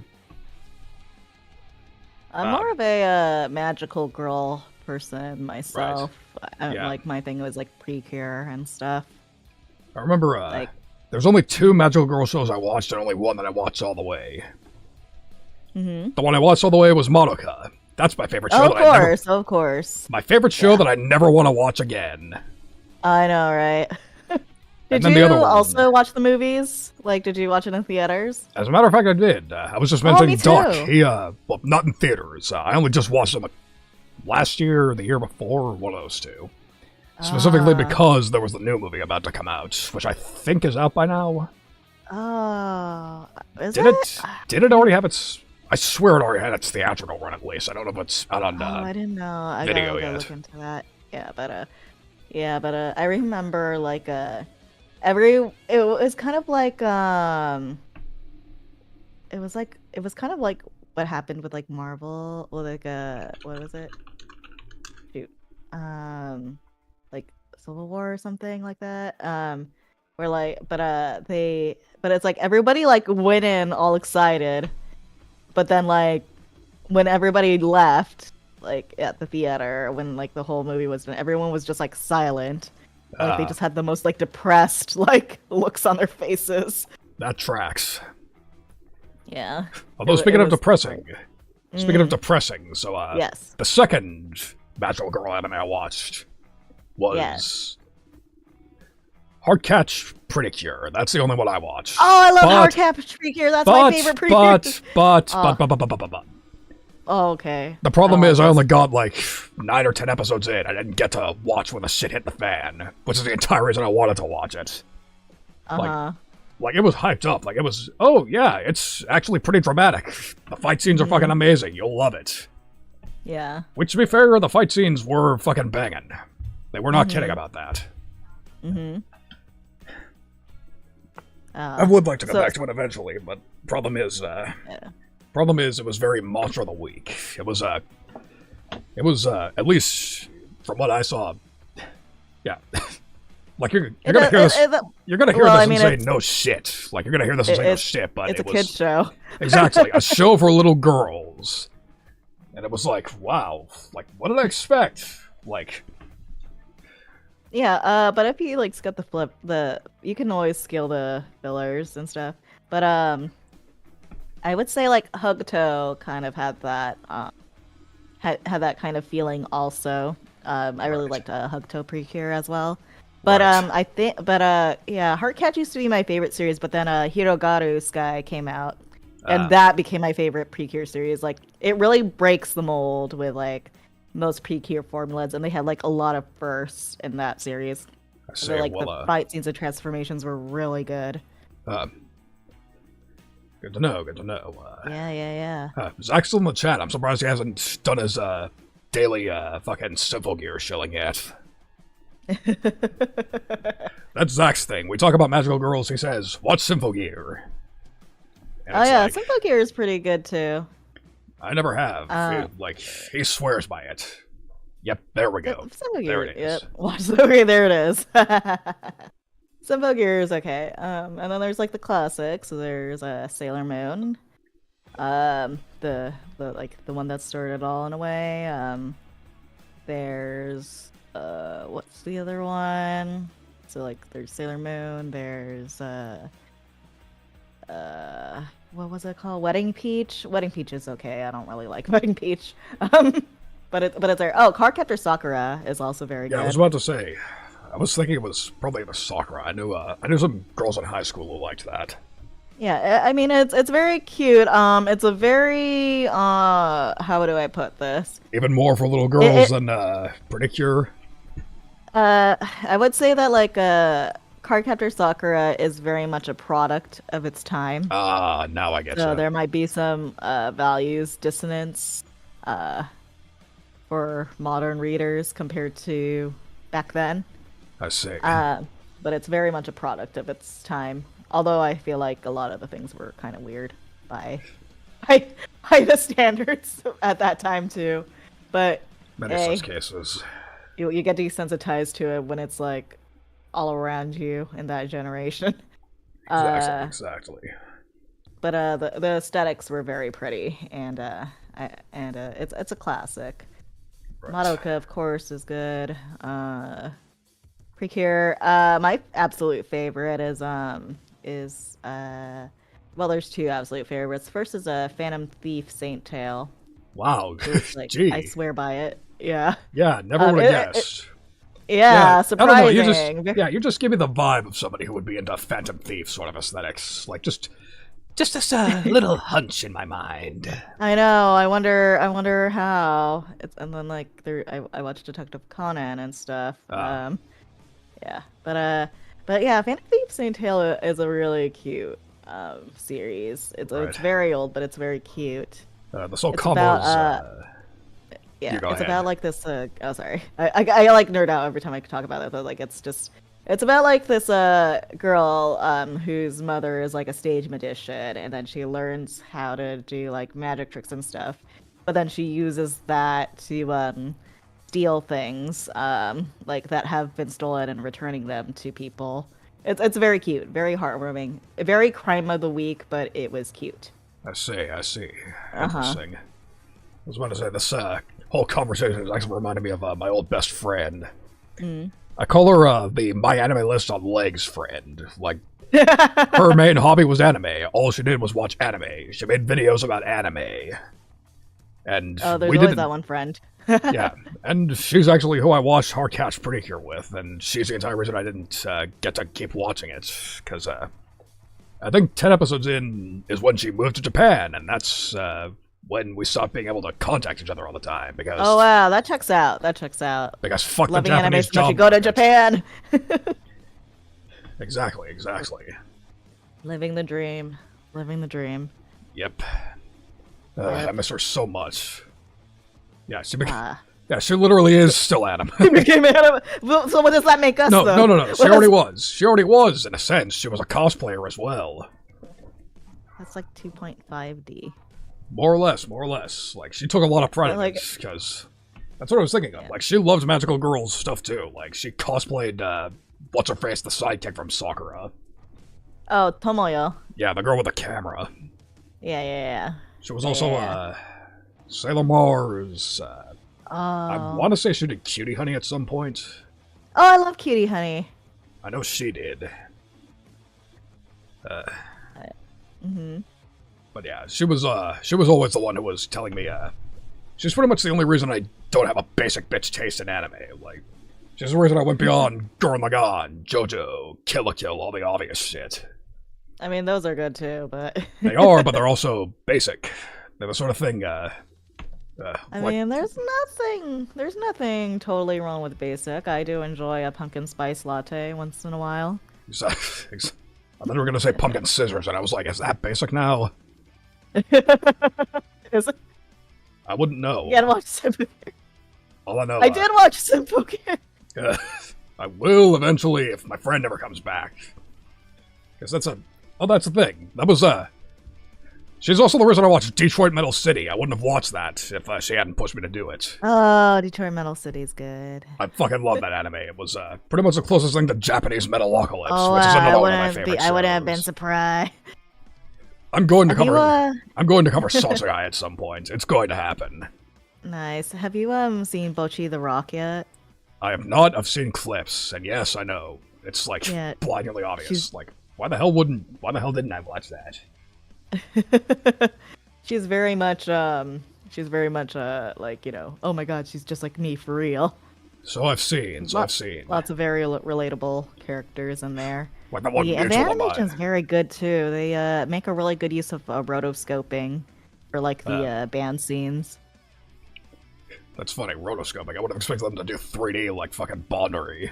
Oh no. Yeah, they use rotoscoping and like they add like a lot of like subtle cues like and interactions with like in the performance like I see. scenes. Yeah.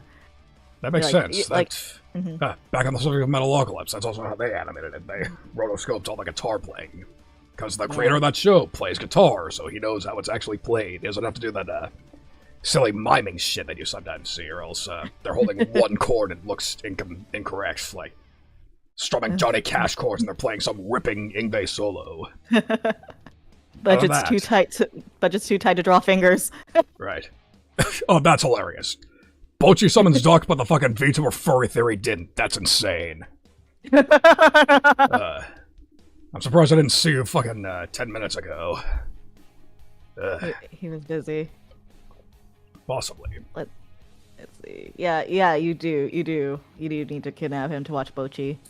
Yeah, and I also need to catch up on Feared and fucking watch Delicious and Dungeon with him. All sorts of shit I need to watch. I need to catch up on Delicious and Dungeon. I haven't actually been watching that much anime recently. Fuck off, Duck. Like, I know it's like, wow, I'm an anime person, but I haven't been watching anime. Let me see, actually. Yeah, Let me look at my anime list. See, it's funny. I didn't watch much anime either. Like, I can't think about a series I watched in the last, 5 years since I lost contact with that friend I was talking about on one hand. And then Feared happened, and it was like, okay, I like elf waifus. I should watch this. And then it was like, holy shit, that's the fucking greatest thing ever. Oh my gosh, yeah. A lot of people were like telling me to watch it as well, and I'm not like sure why entirely. But it must be good if like a lot of people are watching it. Yeah, I was about to say, it lived up to the hype. Like, I remember the one moment, when I saw, like, the moment that's a meme. The one moment that's a meme. Aura. Da-da-da-da-da. Keep yourself safe. That scene. It was like, wow, no fucking wonder this show is so popular it's a meme. That went hard. Oh. The only like meme I was aware of for that series was the one where like she's dub over and like the elf girl is like, what's cringe? What's based? What does any of these words mean? So they like Right. that. And then somebody linked me that and told me that it was me, and I didn't understand it. Right. The joke being that she's like thousands of years old. That was the joke. They were calling you old. Oh, I see. Oh, hey, speaking of which, that person's right here. You should probably run for your So- life in that case. Hmm. I'm just joking. It's We're gonna good to see talk. you, We're gonna have a talk later. I see. how do I pronounce their name? Sylvan Agaric. Sylvan Agaric. Pleasure to see you. Yeah. Welcome to the stream. Mm-hmm. He be a little plant boy, Right. Plant a boy. bit of a mycologist. Mycologist. I thought you meant literal plant person. Oh no. He's an alchemist. I see. So plants are part of the trade. I see. That makes sense. Mm-hmm. Green Trying to look thumb. at the anime, but yeah, actually, you being a person who doesn't like entirely go out of your way to watch anime, I think that actually checks out. That's not really surprising to me. You do strike me as Yeah. a type. Although, it also doesn't help that my first exposure to anime that wasn't just basic mainstream children's cartoons, 4-kid shit. My first anime at that time was School Days, and that sort of colored my perception of the medium. No! No!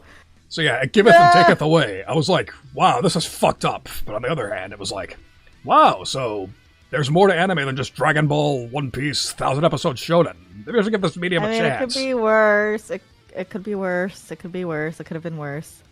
Well, it could have been Boku no Pico. Yeah, I like not being in prison. Thank you very much. But again, I can't completely turn my back on School Days because again, if I didn't watch that, I would have watched Gurren Lagann, which meant I wouldn't have stopped being an outright weeb basher. Right. I mean, School Days does. I mean, like when you think about it, it's just like every trashy soap opera that's out there, except in anime form. More or less. Yeah. Although I'm pretty sure. Do soap operas usually end with one of the people being murdered? Yeah, I've seen a few. I was about to say that's plausible, I guess.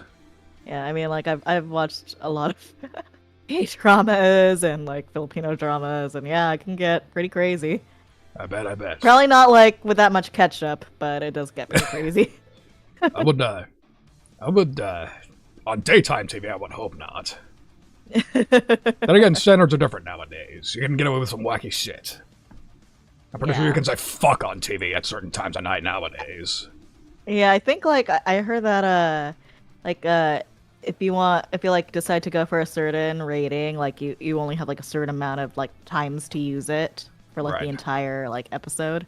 Like I knew that was a thing in movies forever. Like like I think the explicit rule is that in a PG-13 movie you get like one F-bomb. Yeah, and you gotta make it count. And they oftentimes do. Yeah.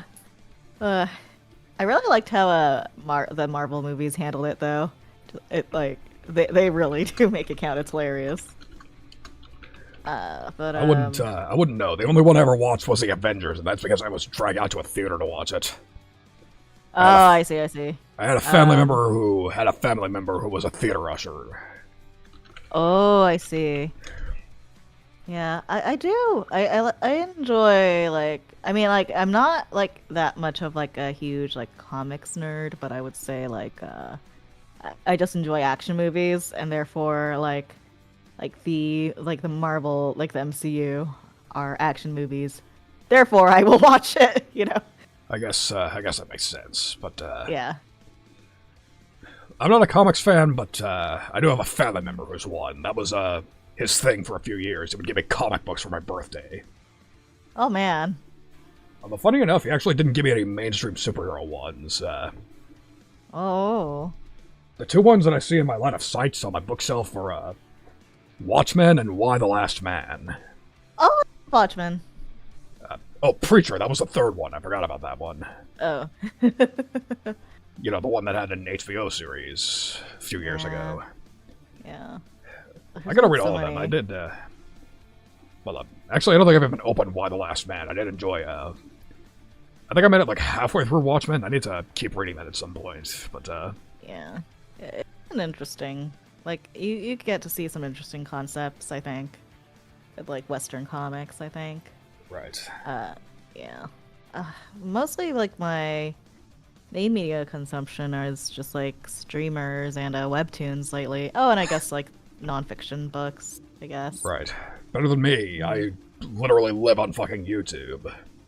YouTube's great, though. Like, I mean, it's basically replaced point. Yeah, exactly. If it were not for YouTube, I would not know anywhere near as much about music as I do. Like, I've consumed, like, thousands of hours of tutorial content. Oh, for sure. I do that with like crafts and stuff, and then it's like look at resin pouring, and I'm like, oh yeah, I want to try that. Look at crochet, oh I want to try that. Look at this paper craft that like somebody made like a 5 foot tall like Mori Calliope with like cardstock, and I'm like, oh man, I want to do that. I was gonna say that was the first thing I heard when you said cardboard cutout. Fucking what's the name of that dude who makes 20-foot fucking? Yeah, that guy, the house size like Yago or something that he brought to like freaking Anime Expo. Yeah, and I think he just got through doing another VTuber like as a request. One of the girls from one of the smaller corpos. I don't remember.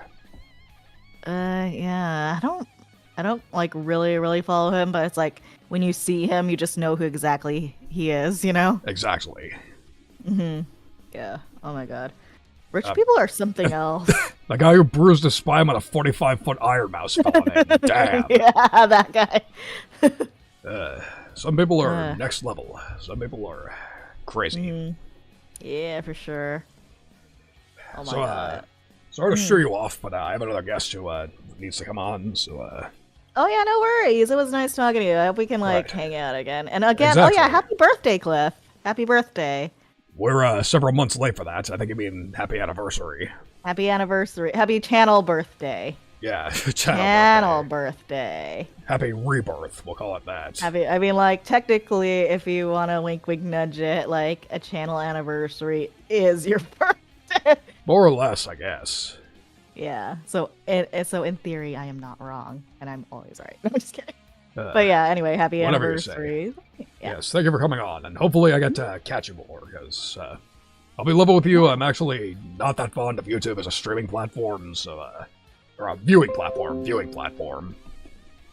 I find viewing YouTube streams to be sort of a pain in the ass, especially without my emotes. I cannot function without my emotes. I can just, No worries. I totally get it. But I mean, like, you know, people have different preferences, and Exactly. things work out.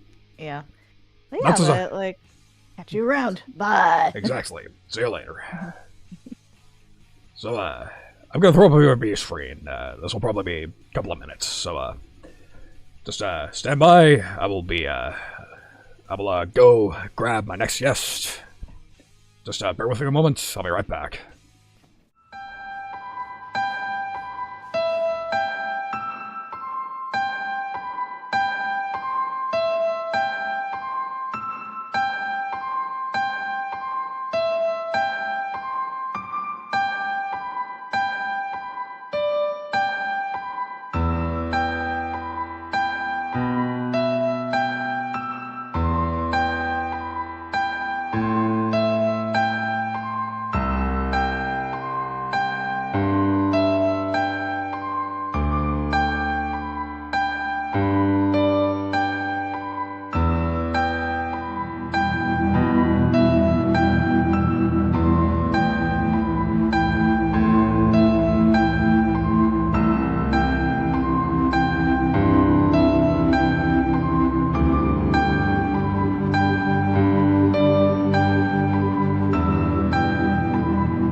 welcome back once again. And look at this, I got a fucking trade on screen. Crazy.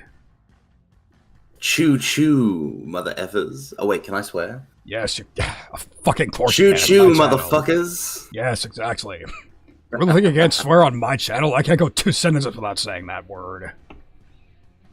I just always check. It's a habit.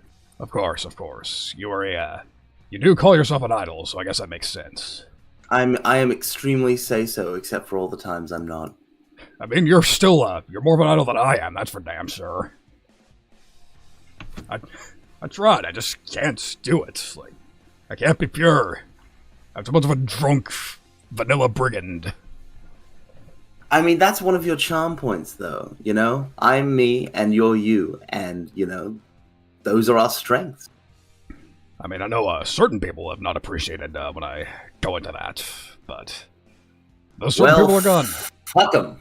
Exactly. That's, they've gotten gone. I've stopped interacting with them. I've, let it go. I'm not upset about it anymore. Yeah, it's like when VTubing, you can't be anyone other than yourself, really. And, you know, everybody's trying to get their own thing out of it. The most important thing is that, you know, whatever you're trying to get out of VTubing, you're getting that. And for most people, a sense of enjoyment is pretty important. Exactly. There's a reason, again, I am just some humble medieval fantasy human dingbat. I have no reason to, lie to you people and, try to say I'm anything different. Just like you're from hell. You're a video game idol from hell. I'm picturing you like dressing up real nice as a sort of disguise. You would not be the first one to point that out. I mean, again, like when I was just beginning. But Cliff. So a perfect segue opportunity. We both began at around the same time, right? Very close in time. So I was February 28th. You were January 4th. That's more recent than I thought. I thought you were December 21. Yeah, no, so like my Twitter was up for a little bit before I actually started streaming, but my first stream was definitely on the 4th of January. Right. No, I only got a week ahead of my VTuber career.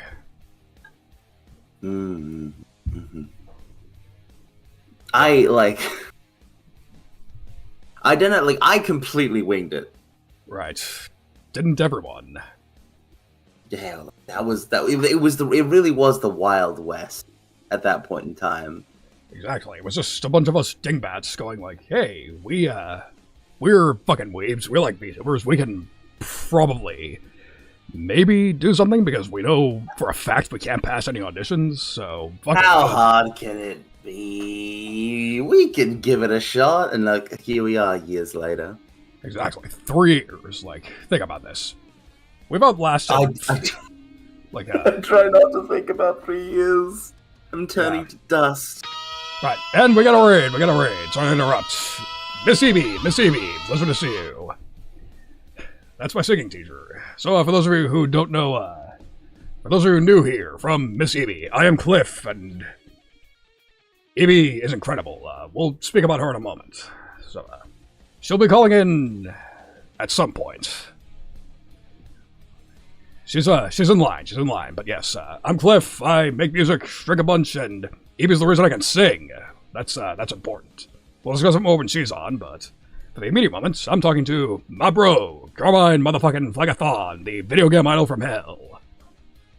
Hi, welcome. Yes, as a matter of fact, let me do this, Alright, no, I'm not gonna shout you out. I need to do it on both platforms, I forgot again. So, let me paste this link in my multi-stream chat. There we go. So yes, Carmine_CH. Go follow him. He's a video game idol. He's an epic gamer. He's a... Okay, I can call you cute because you won't murder me. Carmine cute. I'm not going to murder you. Cute mine. I'm not going to murder you, but if you kick me, I'm gonna kick back, okay? Cliff here, my man Cliff here, has so much gap moe, it's not funny. Yeah, sure. Yeah. Evie is another person who could vouch for that, I can say. Again, Evie saw me at my most vulnerable. But again, we can talk about that later, because this is you. This is your time to shine. We're talking about you. And us, talking about how you and I started at the same time, and presumably started because of the same person. This is probably the best time I'm going to get to bring that up. Our wonderful turtle mom, Copa Fortuna, her. Change the path of our lives irrevocably. Yeah, like in my case, she was one of the last dominoes, so to speak. Yeah, was it a similar thing for you too, where it was like, wait a second, anybody can do this? Yeah, that's literally what I was about to say. I was like, wow, look at this lady. She started Evie taught Koopa too. That's right. But Koopa is the reason this gentleman and I are both VTubers. Same person. You took so long. I was figure out what to call me. I was trying to think of something like complimentary that wasn't silly. You can just call me a bastard or something. I don't mind. Yeah, that was your nickname for me for a little while. That rad bastard. Well, I mean, you are that rad bastard. Yeah, I'm okay. You're great. You're fucking great. But whatever the case. So yeah, Koopa. It was like, wow, this crazy lady just sort of fucking winged it. She was like, wow. She just went for it. And then she's doing it. Just went fuck it, we ball. Just no budget. Nothing besides a concept and a jank-ass V-Roid and... Just a homemade V-Roid and a dream, and then to just look at it go. Exactly, and then... That was apparently the last domino most of us needed to go, wow, if this crazy lady can do it, then so can we. Yeah, we're the sort of baby boom inspired by that, I think. More or less.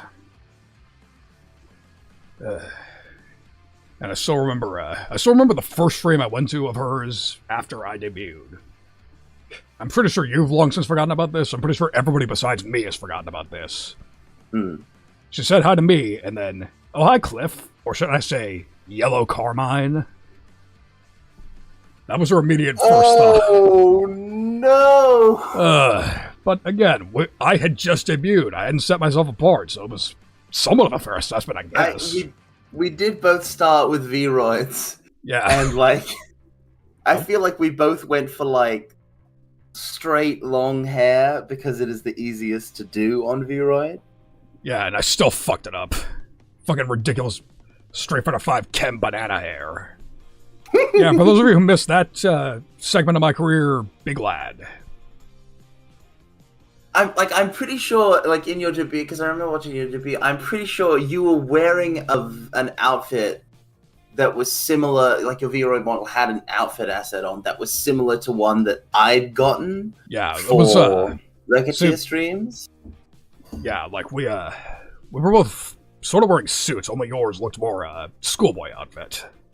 Yeah, because I picked a different color. We were dressing close to identical in our V-Roid phases. But again, that's because still to this even to this day, there's far and away the easiest way for a male to look good is to wear formal wear when it comes to V-Roid. Unless they're into tech wear, which I'm not. Not my thing. I'm a medieval fantasy dingus. I don't look right in that shit. I kind of am from an aesthetic perspective, but yeah, black tie is...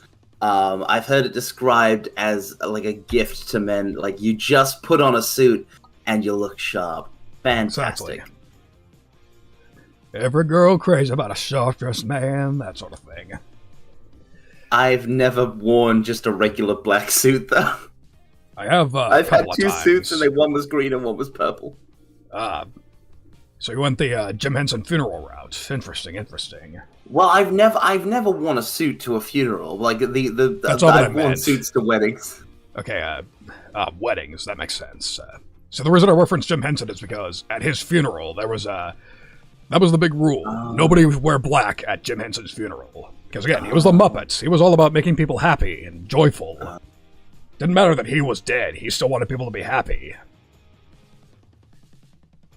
Which is, hopefully a long ways away from now, but that's the sort of thing I want. I want my fucking, I want my funeral to be a party. I want my ashes to be put out to sea at a Viking funeral. I want a fucking Metallica cover band playing while they send me out. Yeah, no, fucking absolutely. Making a thrash metal party. Some municipal waste shit. That's how I want to go out. That's the stuff. I want my ashes turned into, like, I hear you can turn them into, like, either fireworks or gunpowder. Oh, wow. That's a creative use for it. Yeah, you can also turn yourself into a jewel, and then you could, like, put that jewel in a sword. Like, holy. There's truly endless rad shit that you can do with your corpse. That reminds me of this one article I saw about this one dude who took his uncle's skeleton. Like, his uncle was preserved as a skeleton, and he decided to turn that into a guitar.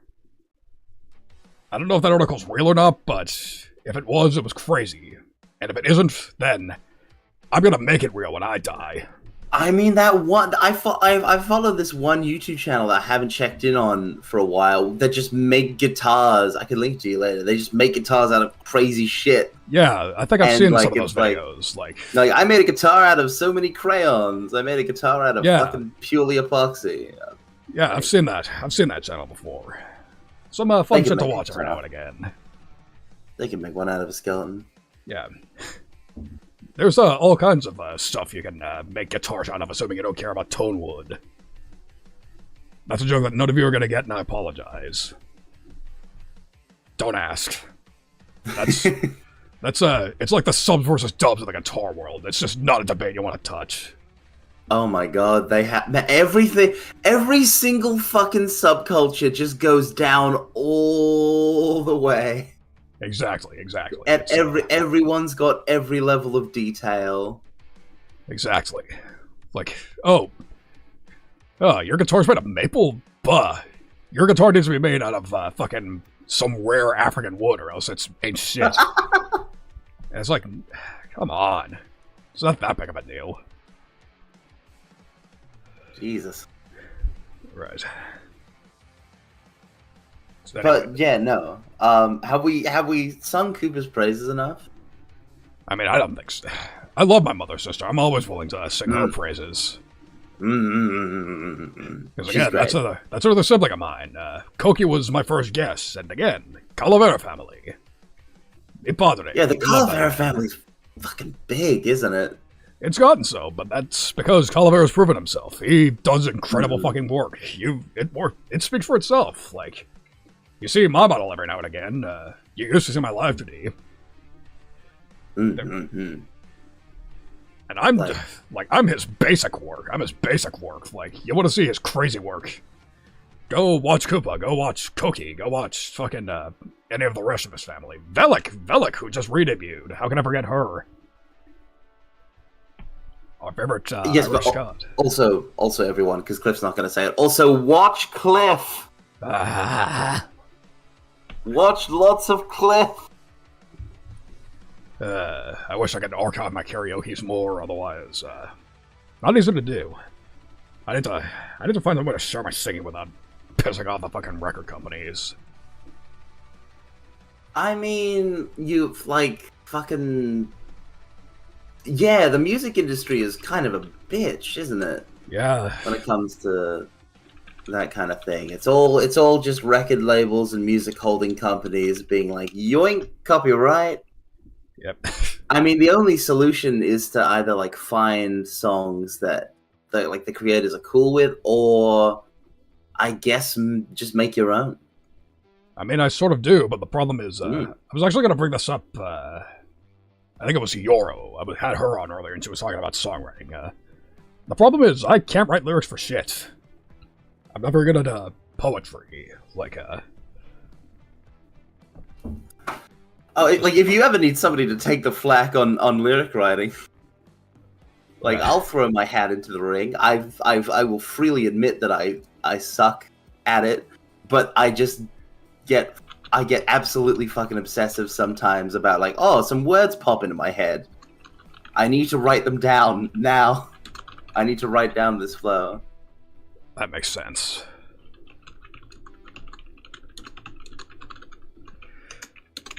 Yeah, no, but I obviously don't have any musical talent. Like, clearly, you've heard me sing, probably. I mean, you don't really... I mean, to be a lyric writer, you don't really have to be. Like, you have other people for that. Like, you can have a great sense of melody and not be able to write lyrics for shit. Like, I don't know if you ever watched Hey Arnold as a kid. I did not. Because I was going to say there was this one recurring character who was a parody of Frank Sinatra. Oh. And there was this one, he also was paired with another character who was his lyric writer, his lyricist. Mm. And there was this one episode where they broke up, where they just stopped collaborating. So, they tried to go solo, but the problem was, the Frank Sinatra parody, the Frank Sinatra sort of dude, yeah, Dino Spumoni, that was his name.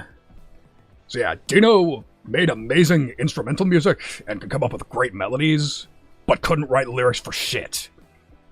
And then there was this lyricist who wrote amazing lyrics, but could not come up with a good instrumental or a decent melody at all. So what it took was that they were both secretly invited to the same concert. So what Arnold and his piano playing friend did was, he did what they used to do, like, took the dude's lyrics, took the lyricist's lyrics, and Dino's music and melody, mashed them up, and then it turned out to be a good song, some of its parts. So, that's a roundabout way of saying that, being a good lyricist and being a good musician, don't have to be mutually exclusive. Like, there are ways around it. Yeah, no, it seems to me that lyric writing is just a very particular form of poetry. Exactly. Like, if you can speak English, if you know, like, here's the best example. Like, I don't like shit talking really, but sometimes it's better to know what not to do. Like, you know, Kiara's first song, Firebird or something. I forget. Hinotori. Yeah, I haven't watched that. Yeah, Hinotori. And the last line, the English lines at the end of every chorus. I will live to keep on fighting till the dawn. And it's like, that's not how English works. You're accenting the wrong syllable. So basically, if you don't do that, then there's really only so much you can fuck up as far as lyric writing goes. Yeah, no, Kiara's like more recent stuff has kicked ass though. But yeah, like. But, I sort of fell off. I don't watch that many big corpos anymore. I don't watch big corpos. Haven't for years. I do get clips. So like when Hollow Advent was showing up, like my fucking feed got blown up with Fuomoko on YouTube. Right. But like I just came across like Kiara finally dropped an album on Spotify and I listened to it and it's just a bunch of bangers. Yeah, I would imagine. Which is pretty great. I would imagine 3 years later, almost 4 years. They're up to almost 4 years now, right? Yeah, like they're on their way to 4 years because they've got they've got a little less than a year on us, right? Like half a year on us. Thereabouts. But yeah, they've had plenty of time to grind, practice, get better. So I would imagine they're more recent. Then again, Callie didn't really need. This is gonna be a hot take. I know Twitter is fucking. I know Twitter hates her music. Go off, King. I think Callie is good. I think Callie's music is good. Callie is another reason. The hottest of takes is Calliope Mori any good? Have you seen Twitter? Have you seen some of the people who talk about her on Twitter? I don't give a. To quote that one meme, I don't give a fuck what the cunts on Twitter are doing. That's a good mindset to have. I agree with it. But again, like Twitter fucking hates Mori. Twitter hates a lot of popular VTubers. I've never seen any of this. I can't imagine hating Mori. Ignorance is bliss, my Mori friend. kicks ass. She does. Like, she was the first domino. I was actually gonna... So yeah, to loop back around to the beginning of the conversation, Koopa was the last domino, Mori was the first. It was like, wait, VTubers can be musicians too. This would be the perfect excuse for me to get my music out there. And then there was Neko, who I talked about earlier. Neko Reed, my friend. I was hanging out with her, having a grand old time with her and her community, and it was like, wow, I could actually play games and be somewhat entertaining about it. So yeah, those are the 3 main dominoes. Mori, Nekarine, and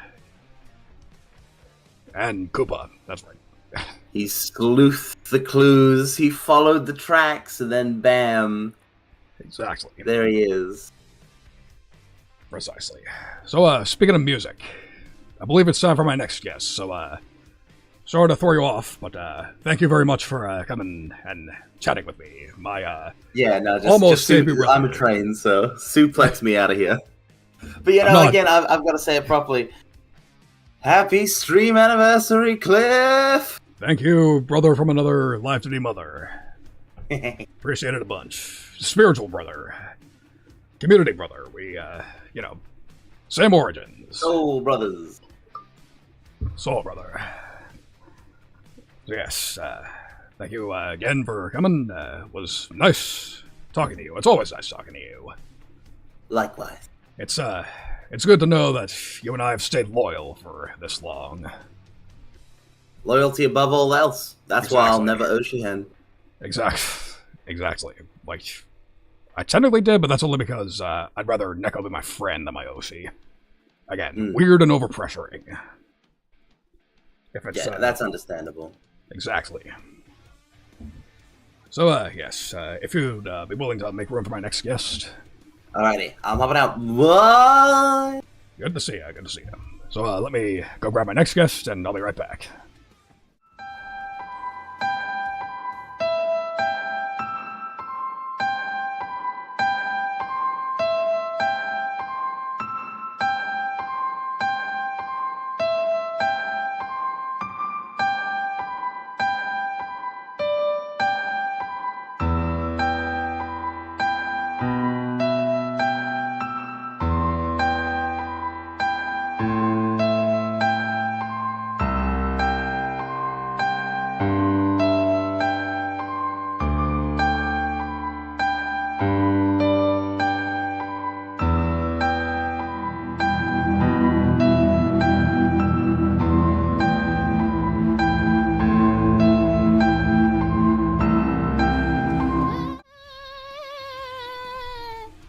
And there's my next guest making her entrance, so would you like to introduce yourself to those of you? Hello!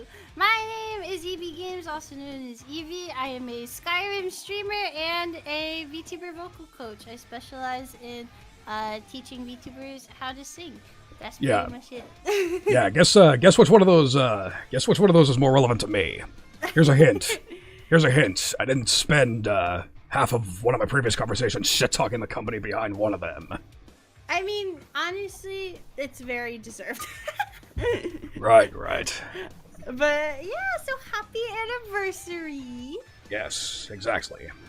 And now that you're on, now I can start singing your praises. So. Aw, you don't gotta do that. This is about Yes, you. I goddamn do. So, for those of you who don't know, for those of you who enjoy my karaoke streams, you have this lady to thank for them not being fucking garbage.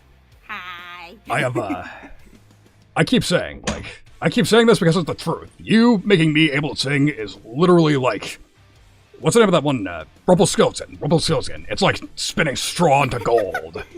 I'm just Straight doing up. my job. No, And- you've made a lot of growth, and I'm really proud of you. Well, I'm glad you think so because, I mean, again, your body of work speaks for itself. Aw, thank you. And it's funny, so yeah, my second guess was actually Yoro, funnily enough. Yeah. Which is actually how I met you, via Shirayuri. You were, Yoro and Yoro's teacher. That's, you got on my radar in the first place. I was like, maybe this lady can actually, help me out. Yeah, I've been very blessed to teach all of S Pro at this point. Yes. But yeah. F's in chat again, rest in peace, Shirayuri. We miss them a lot, but their legacy lives on. Yeah, and they're all still really close, which is really sweet, so. Exactly. Yeah. But yeah, so I guess the T is do you have any big plans for what you're gonna do next now that you're 3 years in? It is 3, right? Yes, 3. I started 3 years yesterday. My first stream was February 29th, 2021. Nice. Or was that the 29th? Was that a leap year? Might have been the 20th, because I think this isn't leap years every 4 years.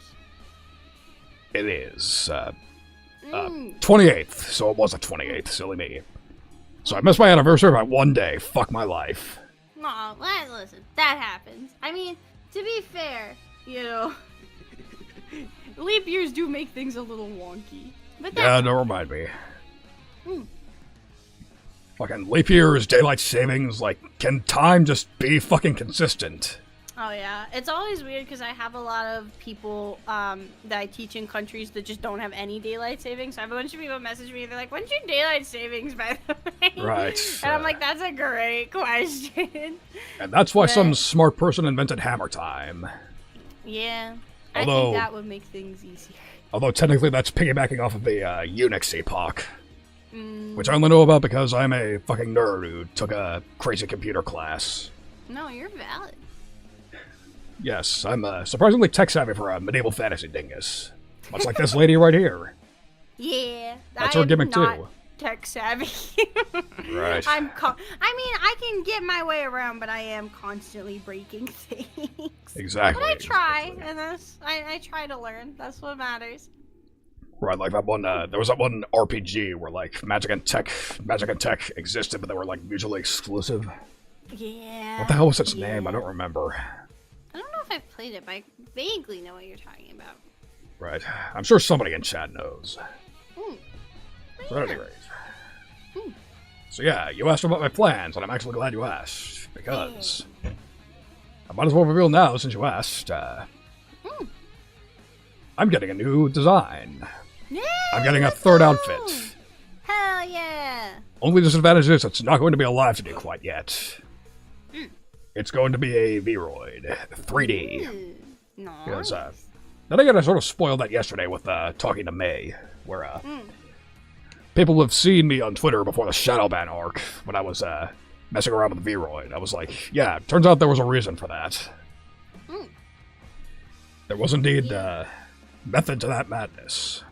Yeah, I have a V-Roy model again, and all the 3D stuff is much more confusing than I remember it being. Right. See, so the thing is, 3D is where I got my start, because again, like, I was just talking with Carmine. Vroid is how I got my start. Our fucking jank-ass beta Vroids that looks like ass.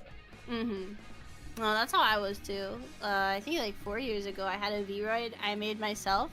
And then someone made a Vroid for me, and then I got my life 2D, and then So, I feel like back then it was just like you use your model, and then it's like, you put your model in, and it's like, bam, you just go. And nowadays it's like, with all the stuff with like Warudo, and like how like crazy VC face is getting, and Mokopi, and shit like that, I'm like, this is rough. This is wild. I'm Babby, I just want to use my webcam. Can I just use my webcam? I just want to dance and look cool, but it's like, Right. it's so crazy. This is so unnecessarily complicated. Yeah, I just want to live out my fantasy of looking like a fucking Guitar Hero Rock Band character. Hell yeah. I didn't sign up for any of this weird tech shit. I feel you. I totally feel you. I've been planning my 3D debut, and it's gives me headaches constantly. It's what they do. That's everything a debut does. There's a reason certain people have said we might as well just stop doing them and just start off. But No, I get them. I want to do something special, but there is part of me that's just like, fuck it, lore video, and then we go. exactly. As I long have as been considering that. as long as there are corporations, corpos doing debuts, there are going to be indies doing debuts. That's just Yep. it's a monkey see, monkey do thing. I try to say, okay, make the most of it. You know, everyone deserves a special day. So even if it's like a kind of scuff special day, everyone deserves a special day. You know. Precisely. So make it your own. You know, make it as complicated or as simple as you want. But it's your day to feel special and to feel cool. You know, everyone deserves that. I would say Make so. it I would up for agree. Yeah. But yeah. So I'm very proud of you and all of you have accomplished. But yeah, you're killing it. You're doing good. See, that's funny. You would actually know. So my first professional singing project is actually going to get a callback pretty soon. Yay! Because you were there. You taught me. Again, this lady taught me how to sing, and she's the reason my first. Exactly. Bakami Tai, my Bakami Tai cover. That was Yeah. exactly, That was awesome. that was part of cool as her fuck. recital. Her recital. I almost forgot about that. Somehow. Yeah. I think it was not last year. Yeah, the 2022. I think. Yeah, Yeah. 22. Mm. That was a lot of fun, and it was, I would say, still some of my better work, at least vocally. The vocals and the instrumental you put together. I remember you bringing the instrumental in for your lesson, and I remember you like literally said, you're like, yeah, it's like ass right now, so don't think too much about it. It really was. Okay. And then, but no, you played it, and I was like, holy fuck, this is crazy. Like, I don't know, when you say it's ass, I was just like, oh, okay, like expecting you to just have like basics, but it was awesome even when you were like first working on it, and I thought the final product was just like chef's kiss, you know. And the funny thing is, I could still do even better nowadays. That's the thing, is there's nothing wrong with redoing some of your stuff. Even for me, there's like some of my old covers that I listen to, and I'm like, I kind of want to go back to it now, you know? Right. Growth isn't linear, but also, you know, you never stop growing, you know? I still learn new things about my voice and improve, you know, every time. Exactly. I sing, so it never ends. Like, it's funny, like, after I stopped taking your lessons, not willingly, by the way, not willingly, I'd still be taking lessons with this woman if I could afford it, to be honest. Unfortunately, I'm expensive. Yeah, but you earned your fucking rates. Thank you. Strong to gold. That requires all the emphasis in the fucking world. I try. If she can make me a good singer, she can make fucking anyone a good singer. I do my best. And your best is fantastic. Thank you. It's been really nice being able to do this full time now. And I really appreciate everything you have to say, because like the whole reason a lot of people like in like my IRL friends and like my family for a while were like, you know, why do you want to quit like a stable public school teaching gig to teach anime people on the internet? And the like, first hint is public school. Yeah, what? Well, that's the thing, is when you're a public school music teacher, you're like a nuisance to everyone. You know, my band program was getting cut. People were mad at me for taking kids out for band, even though that was, you know, my job. Right. And people were just like infuriated that I wanted to try to like let kids have a good music experience. And so my people would ask me like, why do you want to, you know, take that risk and freelance full time? And it's like, well, I've never felt more appreciated anywhere. Like, people talk a lot of shit about the VTuber community, and not all of it is undeserved, you know, but for me, the VTuber community, I've never felt more appreciated for my talents, for my work, ever, you know? Exactly. So it's like, I'm really grateful for everything you have to say, especially like, even going full-time, I still deal with like a lot of imposter syndrome, and like, am I really helping people? What if I'm just being annoying? What if they don't think they're getting anything out of it? So I really do appreciate it.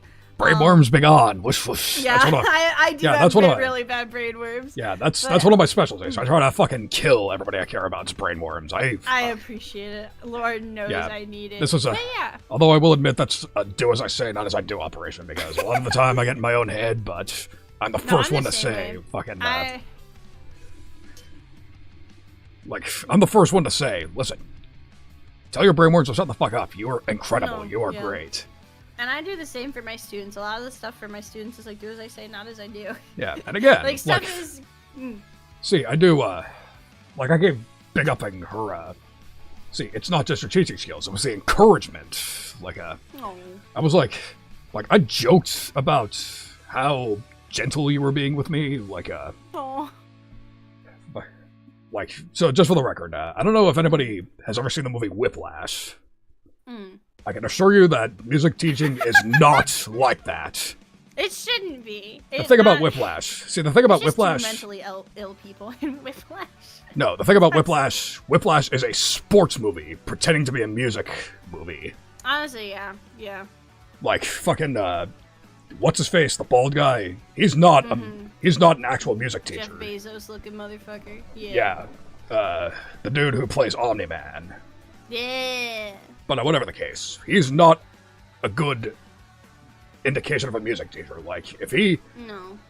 Any music teacher who acts like he does in real life would have been fired years ago. Exactly. Police. But that's the thing, is I feel like sometimes, like, that's the one worry I have about, like, myself as a teacher, low-key, is I'm like, am I too nice to people? Because, like, I don't want to...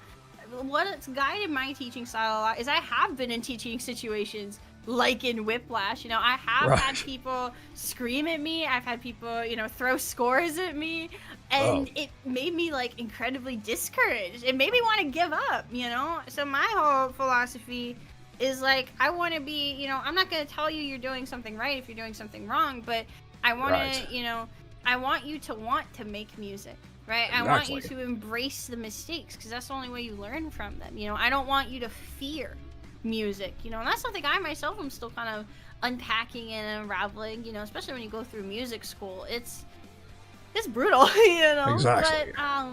But that's the thing is, I want people to enjoy making music. I don't want them to fear it. You know, I don't want them to fear practicing. You know, and everything. You know, even your shittiest of takes is still growth. Right, you know. Right. So that's my philosophy, you know. Although, kinda, like in my case, it was less afraid of music. Like, obviously, I wasn't afraid of music. yeah. You saw what I was about before that, but Yeah. singing, I was afraid of singing. Like, literally, I was literally shitting my pants in fear before my first karaoke stream. Like, I had to be. Yeah. That was a fucking follow incentive. It was a joke that I was expecting people not to play with. And it was like, oh shit, they actually want this. Oh fuck. And then I did it, and people said, you actually need to learn to sing. You're actually kind of good.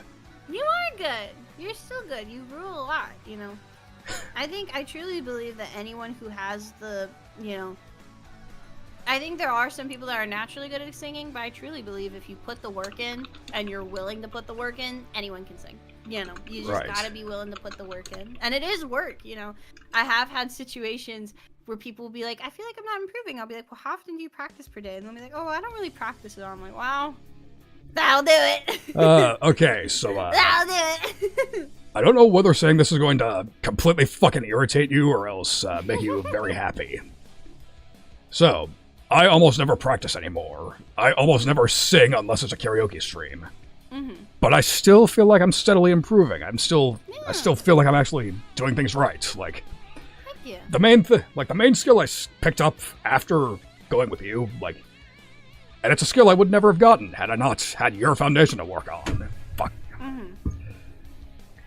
Yeah. and Death that's the growling. thing is it's like, Death growling. I can death growl now, actually decently. Fuck yeah.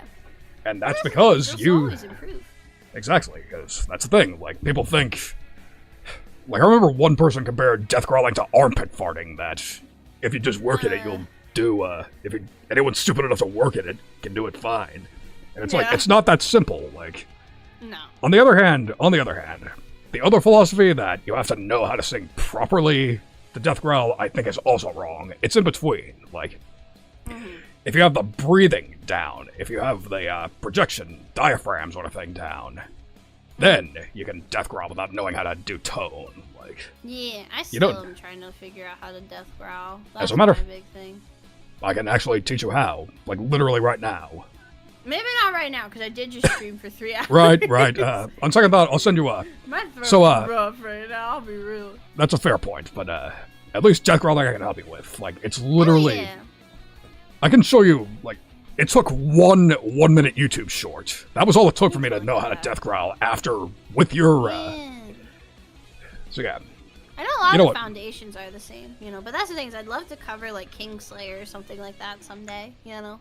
Right, although that is death growls, low voice, because again, I can sing low. Like, it's like I was telling May yesterday, like, with your assistance, like, after you taught me to breathe, I pretty much got the singing tone I wanted right away. Like, I wanted to sound like a fucking crazy thrash power metal singer, and that's easy enough to me. That came naturally, just due to the way my voice happens. And doing death growls, that comes naturally, because the entire point of death growling is to sound deep, and I sound deep already. Couldn't be simpler. Downside is I still need to learn, I still need to learn how to high scream or mid scream without fucking up my throat, but again, I have the principles down. All I gotta do is practice. I'm getting the image of your fucking sticker with you holding a gun. Practice. Yeah. Listen, it works. It motivates people. It But does, yeah, it that's the does. thing is it's like everyone has their own unique strengths, right? Everyone has their own unique tones. You can never purely replicate someone's voice, you know, and I think that's sometimes the hardest part of singing is figuring out, you know, what your strengths are, what your you know, your voice is. You know, it takes time, but once you figure it out, it's a lot of fun. You know. It really is. It really is. So yes, that's So before I let you go, there was one last tangent I wanted to go on. So again, this is what I like to do. That's what I'm trying to do all this time. Bring things full circle. So because of you, my first cover with Wakami Tai. I already announced yesterday with May. May and I are going to collab on another Yakuza song, Like a Butterfly. Yeah. Hell yeah, that's a good one. Like a Because butterfly. again, see, her idea was, because Kiryu's rapping is pretty much a no-brainer to make into screaming and death growls, just because he's so passionate and intense about it. And since that's a skill I already have, of course, fuck it, why not? Plus, it's another excuse to do another instrumental Hell to show yeah. my progress, and maybe do a remaster of Wakami Tai as a B-side. We'll see. I think you can totally do it. You totally got this. I'm sure I can, and that's funny. I actually brought you up yesterday as well to my friend May. I'll have to introduce you to because she actually wanted singing lessons too. Oh. Like she was talking about how she had another friend who wanted to teach her to sing, and he keeps ghosting her. So I might have to throw her your way because that's something Evie does. So advertisement time. Aw, thank you. So every now and again, Evie has very one-off slots. You don't have to like obviously she has structured curriculums for as long as you have the money for it, but if you don't, she every now and again she gets an hour, half an hour free, and she can just see whoever is available. And again, look at me. I am able to sing because of her. Just imagine what she can do for you. Just trust me on this. Thank you. I do my best, but yes, I do have a Discord server where all my lessons take place. I try to keep lots of free resources in there and stuff like that, as well as you can get pinged if you would like lesson openings. So my one-time lessons are pretty much if my regular students are sick or need to like take a break or whatever, and then my full-time lesson slots are people I meet with weekly. So if you like, I can drop a link to the. Yes, to the I was about to server in ask chat. you. I'm pretty sure my stupid fucking StreamElements keeps filtering links unless I post them. So It looks like it went through, but if not, I can send oh, it to you. it did go through. So yes, there's Evie's Music Studio. Join that fucking server. She is incredible. That's She my can. job. One last time. Straw to gold. This woman spins straw into fucking gold. Thank you. I do my best. I'm just doing my job, Chief. I'm just doing my job. And you do your job fucking fantastically. That Thank requires all the emphasis in the world. I appreciate that. So yes, I'm thank very you. proud of you. Thank you. I will never be able to articulate my gratitude to you. I try and I try and I try. You're but doing great. Thank you, though. Whatever you say. Yeah, so have a wonderful rest of your anniversary. Like I said before, I'm proud of you. Keep kicking ass and taking names. I plan And to. you're doing great, okay? Back at you, Teach. Thank All you right. very much. Yeah, thank you for having me. Thank you for saying yes. See Yeah, you later. absolutely. All right, see ya. All right. So, next guest. Our next guest is somebody who's been in the chat, but before I bring him on, I need to get up once again. So, one more break. If you'll excuse me momentarily, I will be back as soon as I can. Stand by.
I'm back, and I have a hero with me. Please introduce yourself.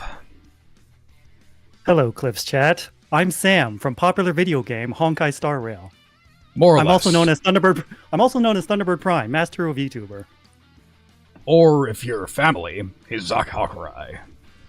Yep. And if you're really close to him, he's T-Bird. Nickname courtesy of yours truly. Yes, indeed. I came up with it, and I am fucking proud of that. To some That's extent. why I still rock it. Exactly. I'm Yes. glad you do. So, congratulations on reaching 3 years as a VTuber. Yeah, I know. It requires a lot of re-emphasis. It's crazy I managed to last this far. But I think it's time Yes. to admit, it's pure stubbornness that's kept me going this long. Oh, It's absolutely. Spite is the most powerful motivator. I mean, I suppose so, but even still, like... That's seriously, one of my mutuals actually made a post that was basically the opposite thing. Like, spite's actually not a good motivator. Really now? I think it was Bat, Moriko. Did they go into detail as to why? I'm kind of curious. As a matter of fact, they did. I'll share it in both chats. I'll hedge my bets. But, yeah, that's the thing about Moriko. She's, realer than you think. Like, she seems like a goofy troll sort of lady, and she is for the most part, but... Sometimes she gets real. Like so. But, in any Alright, case... The thing is, it's not all spite in my case. Like, there's a reason I said stubbornness, not spite. I keep going because, on one hand, I'm gonna keep doing this because it's the best thing I got going. And it's like, what the hell else am I gonna do? I'm the friggin' nephew of the goddamn king of my kingdom. I don't need a fucking job. It's my God-given right to fucking be lazy and get money anyways. It sure is. So, what are your plans moving forward now that you've hit 3 years? To be honest, I don't know. I mean, like I already said with Evie, I have some song collab covers I want to do. Like a butterfly. Oh my god, when I heard that, I was like, let's fucking go! Well, again, you have May to thank for that, actually, because I wouldn't have thought to sing that. It was her proposal. She's the Yakuza fangirl. Let's go, May! Yes, indeed. Ime Ikeme, my friend. I'm so glad she's around. I spoke a lot with her yesterday, and it was like, man, I'm glad you exist. In a way. But again, her idea. She's the Yakuza fan. I still have no idea about it. Bakamitai is all I know. We'll get you in eventually. Yes, eventually. Because again, I'm not the best at streaming RPG type games, so long sandboxes, not the best at maintaining that sort of thing. I need things to react to. That's, I would say that's one of my, if you'll pardon me for getting realer than I probably should, for this early in the night, I've always considered that something of a weakness of mine, as a streamer, that I need things to react to. Like, if I'm not talking to somebody or have a game that's giving me a lot of material to bounce off of, I have a bit of a hard time maintaining things. Oh, don't worry. Yakuza games have plenty to react to. Take it from me. Now that you mention it, how can I forget the fucking, that's one of the other things I know about it. A scene that I saw completely out of context, that's, for all I know, could be completely fucking heartbreaking. That scene of, the adults who act like babies. Oh, the Be My Baby side story in Kiwami 2. Yeah, I was about to say, I didn't know what game it came from, I didn't know the context, all I know is I saw a bunch of adult men in diapers, and I saw Kiryu kicking the shit out of them. And it's like, what is this? As Kiryu does. Don't worry, there's more side quests very similar in tone to that. Sort of reminds me of, okay, so, I'll, disclose it. I saw that because of Super Eye Patch Wolf, his, video essay on Yakuza. I don't know what your opinion on yeah. his and I don't know what your opinion on him is. I love that but, video essay. Well, it's good. I've sort of in my travels, I've sort of run into people tend to run hot and cold on him. But I don't take his word too seriously. I just like the videos. Mm-hmm. Which is actually what that actually reminded me. I was gonna say, knowing my luck, there's probably context behind that would make it like really heartbreaking in context. And I was gonna bring up his other video essay on One Piece and the dude who dresses like a baby in that show. I see. Well, I won't spoil the context of that scene. You'll just have to experience it for yourself eventually. I suppose so. It's just, I will say this. Yakuza is the master of managing complete tonal whiplash. Considering Metal Gear exists, that's pretty high praise. Yes. It's like, Yakuza is a serious crime drama thriller. Now, hold on, let me teach this girl how to be a better dominatrix. Damn. And even as a celebrity cameos, too. Oh, yeah. I think it started either 4, 5, or 0. Something like that. But at any rate, so yeah, that's future plans. Looking forward to it. So yeah, apparently see, I think that was something Eyepatch Wolf brought up himself, that all the silly moments just serve to make the fucking emotional moments hit that much harder. Oh boy, does it. Because I was gonna say, if you can make a song like a Butterfly sound sad, that's an accomplishment. Because I looked up the lyric translation. That song has silly as fuck lyrics. Oh, yeah. Then again, so does Bakami Tai, but again, like, there's depth to it. Like, it's a legitimately smartly composed song that just has intentionally kind of dumb lyrics. It's smarter than it looks. It's all like I can't believe I'm making this comparison, but it's all like Beavis and Butthead. On the surface, it's the fucking dumbest thing ever, but there are layers to it. It's like, oh, okay, this is actually this is all deliberate. There was a plan to this. Mm-hmm. And Yakuza is very much the same way. I bet. So, yeah. This is Zack in a nutshell. He spends a lot of time selling me on things. Selling me on Yakuza, selling me on Symphogear. You all saw that earlier. Hashtag watch Symphogear. Yes. I will eventually. I got too much it's shit only to like do. 13 episodes a season, 5 seasons. Oh, that's completely doable. I was about to say totally doable. That's pretty much the entire length of a hard catch Preacher, and we've been over I got filtered by that 10 episodes in. That's a shame. I wanted to really see the shit hit the fan in that show, but say la vie. It is what it is. If Symphogear goes at a more rapid clip than that, that's all the better. I mean, again, if School Days wasn't so short, I probably wouldn't have given that a chance. I still can't believe that, of all things, School Days was your onboarding. Yeah, and that's a crazy story. I told this already yesterday, but I might as well again. So, the reason it was my onboarding is because I was into some silly 3D internet videos. I want to say Gary's Mod. Mm-hmm. And there was like some... So, there was Gary's Mod, and then there was some crazy dude who made 3D fan models of the School Days characters. And then there was some crazy fuck who saw those models and was like, hey, I should add those to my Gmod fucking videos. That'll make me stand out.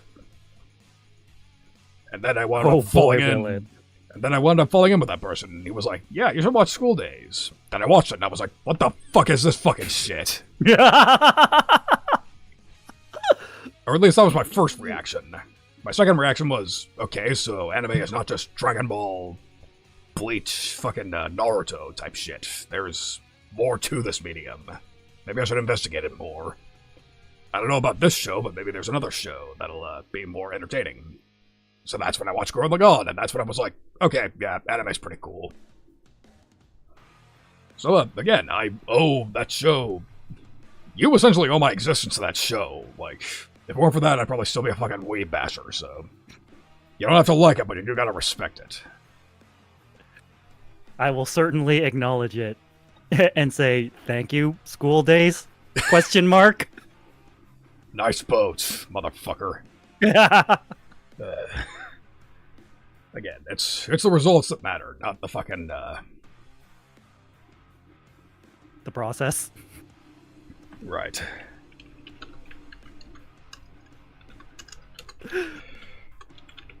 But, yeah, enough about me. What about you? How about your perspective on me? Let's have you talk about me for a bit. How's that? Okay, where do I begin? I think it was you who reached out to me and like, hey, we have the same live 2D mom. Let's hang out. I'm like, sure. And then it worked out. Yeah, that is indeed a thing.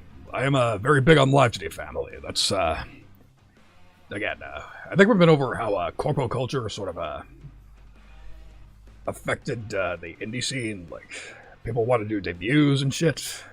Mm-hmm. And that's another thing. Like, you have generations.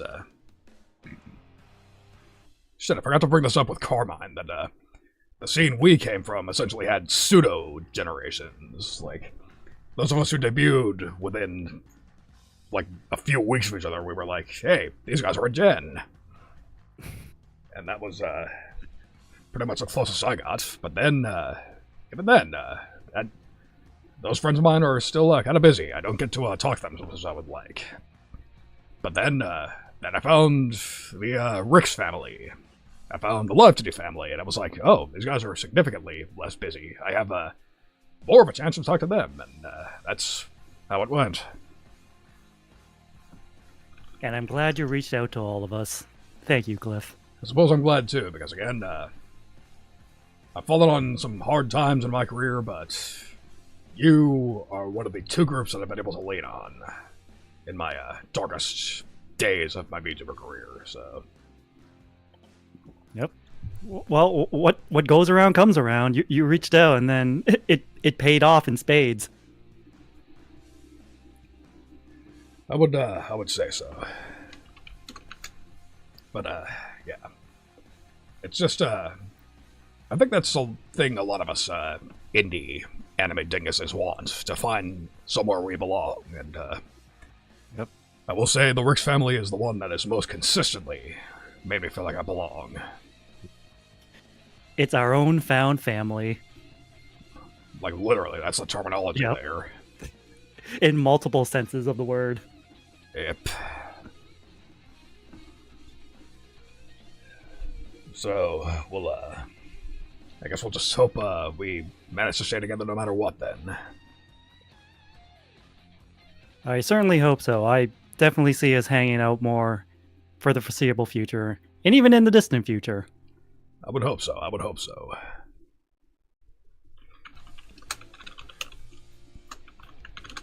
Well, here's hoping we make it to year 4. Yes, I'm probably going to, unless something disastrous happens this year, because, again, what the hell else am I going to do with my life? Well, you've been keeping busy. You've been making new music, new songs. Thank you, by the way, for my new starting screen music. Yeah, again, I mentioned this yesterday. Your song fucking popped off. Aw, hell yeah. You love to see it. Like, again, it shocks me how well that did. Like, that was the most views I've gotten on a song in quite some time. Like, Dai's theory is that it was because of the album art, which is, something we brought up, previously.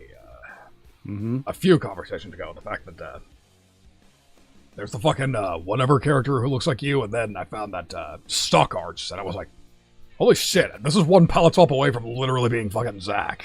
I gotta use this. Yep. Crazy fucking I saw that, I was like, wow. Wow, it's like, everyone's ripping off my design now. I mean, to be fair, I don't know when that particular photo was uploaded, and again, like, the color scheme of the original photo was nothing like you, so... There's plausible deniability there. But you never know. Because I looked up, I fucking looked up the dude who made that art, and unfortunately he's a crypto bro. Oof. But that's just, that's what happens when you look at stock art. You never know what, they're gonna do. Those are the guys, for better or worse, those guys are also big on, free assets and shit, so... Like the Bible says, eat the meat, spit out the bone. Mm-hmm. Like, yeah, you enjoy your goofy little funny money. I'll just take the, art you made. Thank you. Appreciate it. Thank you very much. Bye-bye. Yep. No, I'm just kidding. I'm staying for a bit. I'm not actually saying bye-bye. Yeah, I knew what you were talking about. I know you're not going anywhere because I'm still waiting for my final guest. Ah, all right. Oh, we got to buy some time. Okay. Let's see. Stalling. Hey, I'm going to be gone for 2 weeks starting next week. Right. Vacation. I think I remember you saying something about that. Yep, vacation. Or is it not a vacation? It's a vacation. Definitely. I needed this. I would say so. Your work is very draining work. There's a reason I don't. There's a reason I'm a good guy, but I don't go out and be a hero willingly. Not that I don't want to. I just know my limits. I have enough stress in my life just being some royal dingbat who makes music. Mm-hmm. Don't worry, I'll talk about it a lot once I return. I bet. You should all be ready for that too. Mm-hmm. Let me find your account, because I forgot. You are also a multi-streamer. You also, double dip. I certainly do. I mean, once Twitch allowed, I was like, why the hell not? Yep. I'd be a fool to not take advantage of this. Exactly. Like, I was gonna bring this up earlier, and, I don't remember who it was, but I was gonna say, like, I have no loyalty. I hate both of these platforms equally, so I might as well. Yes. I don't care if it's biting the hand that feeds, it's the fucking truth. I don't like either of these platforms. There's just, no point whatsoever. If, you can double dip, then why the fuck not? It's like, yeah, don't bite the hand that feeds you, but do they even feed you? Yeah. Yeah, don't bite the hand that, maybe they're holding the food and I have to bite them anyways. Yeah. Just to get them to drop it. Hard to say. Anyways, I gotta find your fucking link. Tried to do it,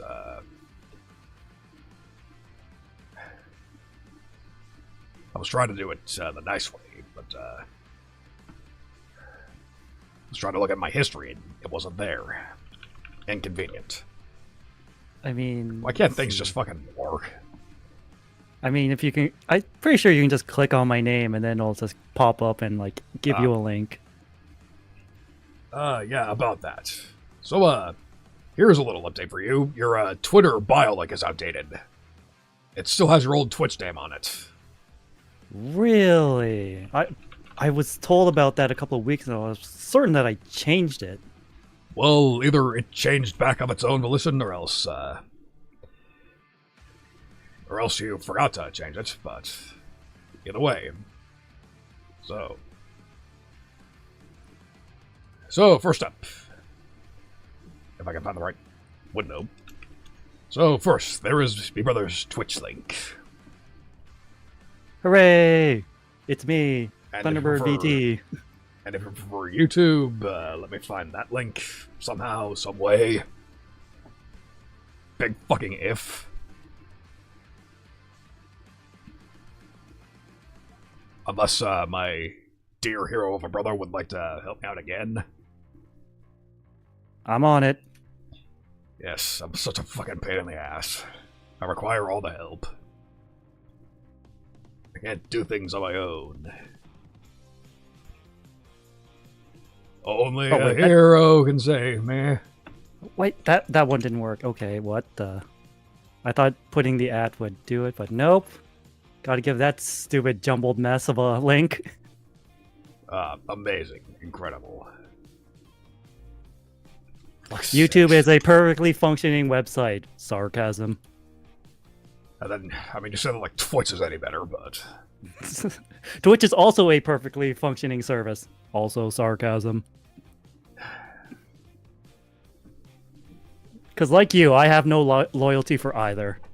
Yes, they're only lucky that they're the only sites that even remotely fucking function, that have people on them.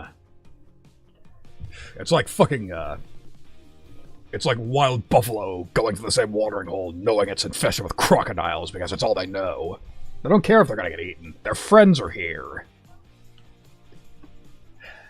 We'll get eaten together. Wait a minute. Fucking lemmings. Yes, we never evolved that far from the apes, as far as I'm concerned. We should have all fallen out of trees ages ago. And yet, here we all still here. Here we still are. That's VTubing in a nutshell as well. Like, so many of us don't know what the hell we're doing. We probably should have, we should have been buried years ago, and yet here we still are. We are. It's like, oh, I guess I'll just prevail out of sheer tenacity. Yes, because again, if we're not around, it'll just be some other asshole around. Yeah. If humanity didn't rise up, it would have been the fucking dinosaurs. So it might as well be us. Then again, that'd be badass. Well. I wish. Yeah, I don't know. I didn't pay attention. Could you imagine? I didn't pay attention in science class. I don't know if that's accurate. It's just something cool to think about. Yeah. Fucking, Jurassic Park and shit. And a whole planet of that. Imagine. Imagine that.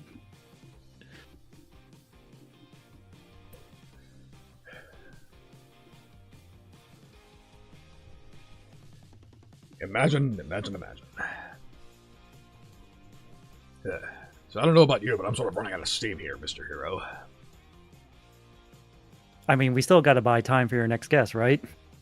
Yeah, I mean, I need the break anyway, so yeah. Coming up next, my final guest of the night. So this is probably going to be an extended break, so try to bear with me just a bit longer.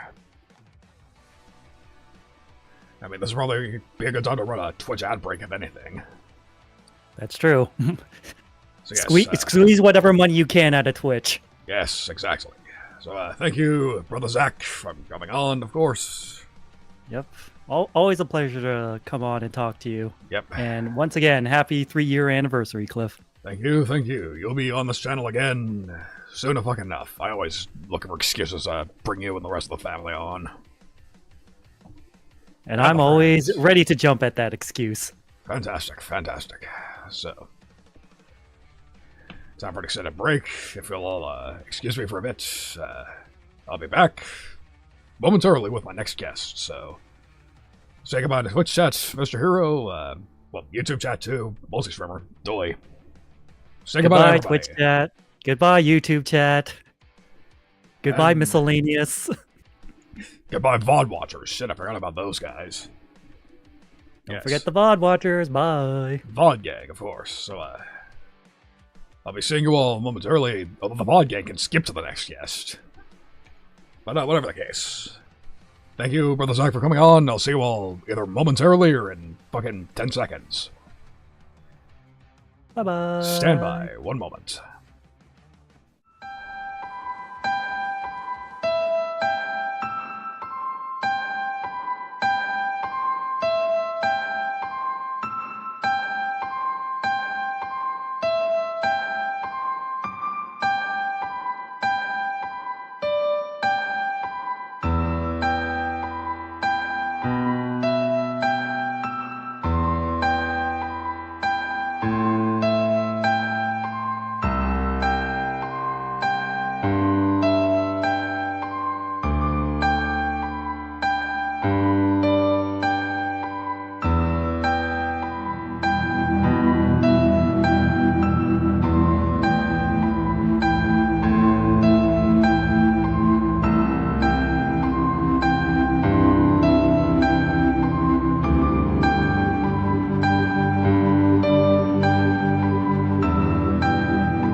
Alright, we're back with my cute as fuck second as last guest. Holy shit, I've never seen this PNG before.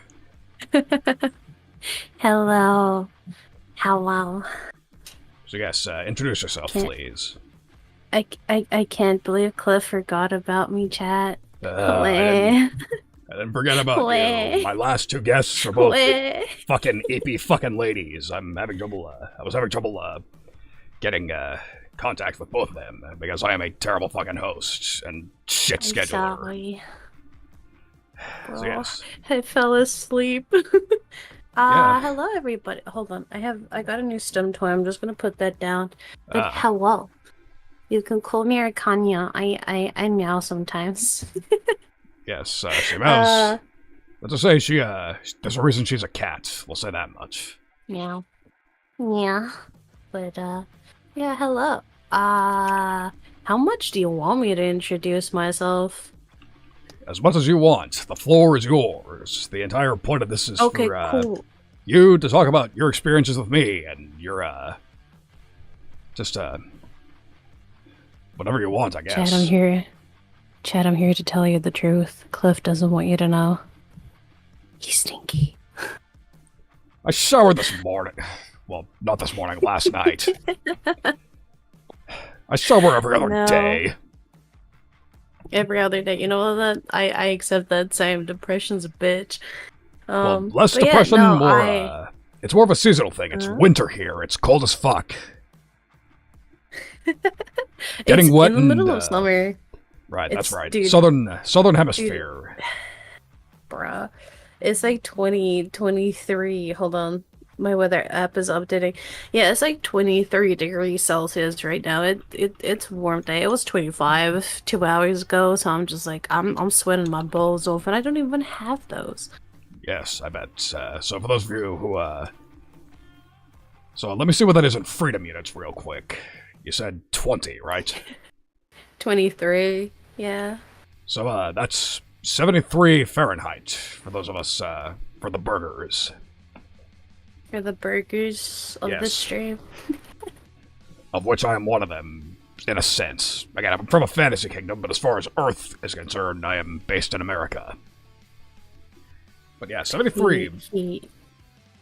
I mean, 73 He free my unit till I Fahrenheit. Whatever. But yeah, I actually agree with Osaka. 23 Celsius is actually perfectly comfortable to him and I. Like, okay. Let me see. Look.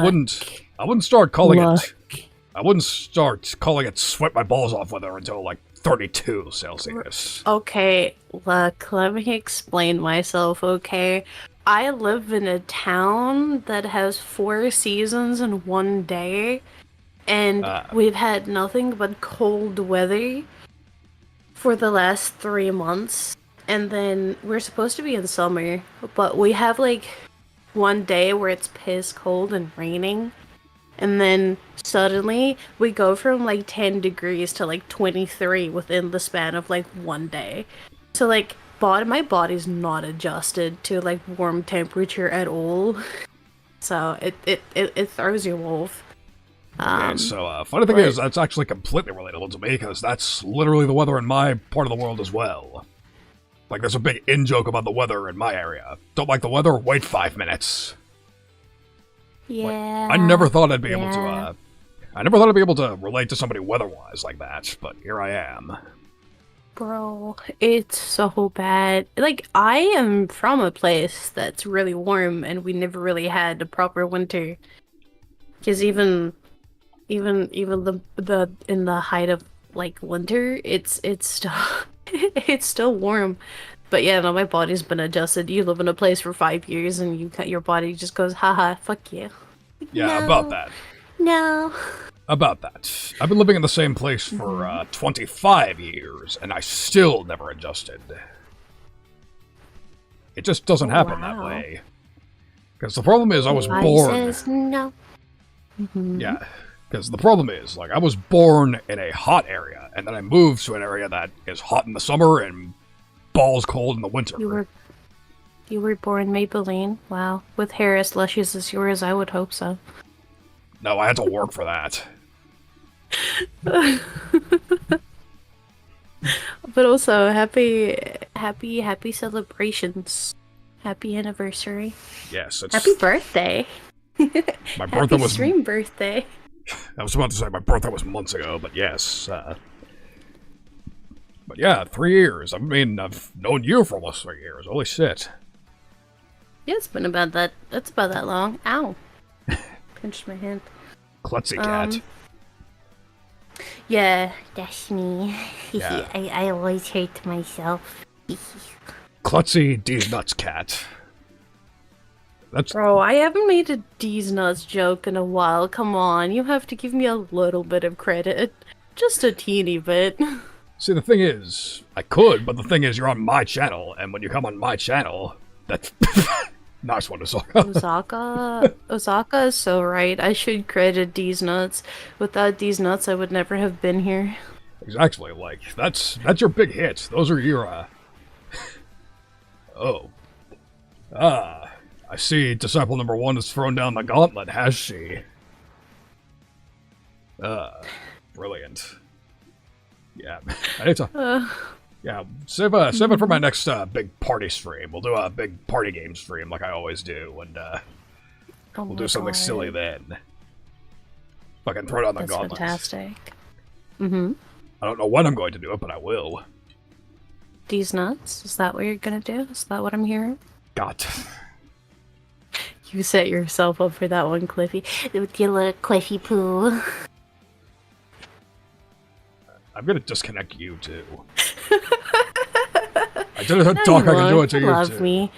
You love me. Yeah, Duck's lucky. Duck's lucky he's one of my fucking oil barons. Otherwise, he can get away with shit. And Look, yes, you can get away also- with shit.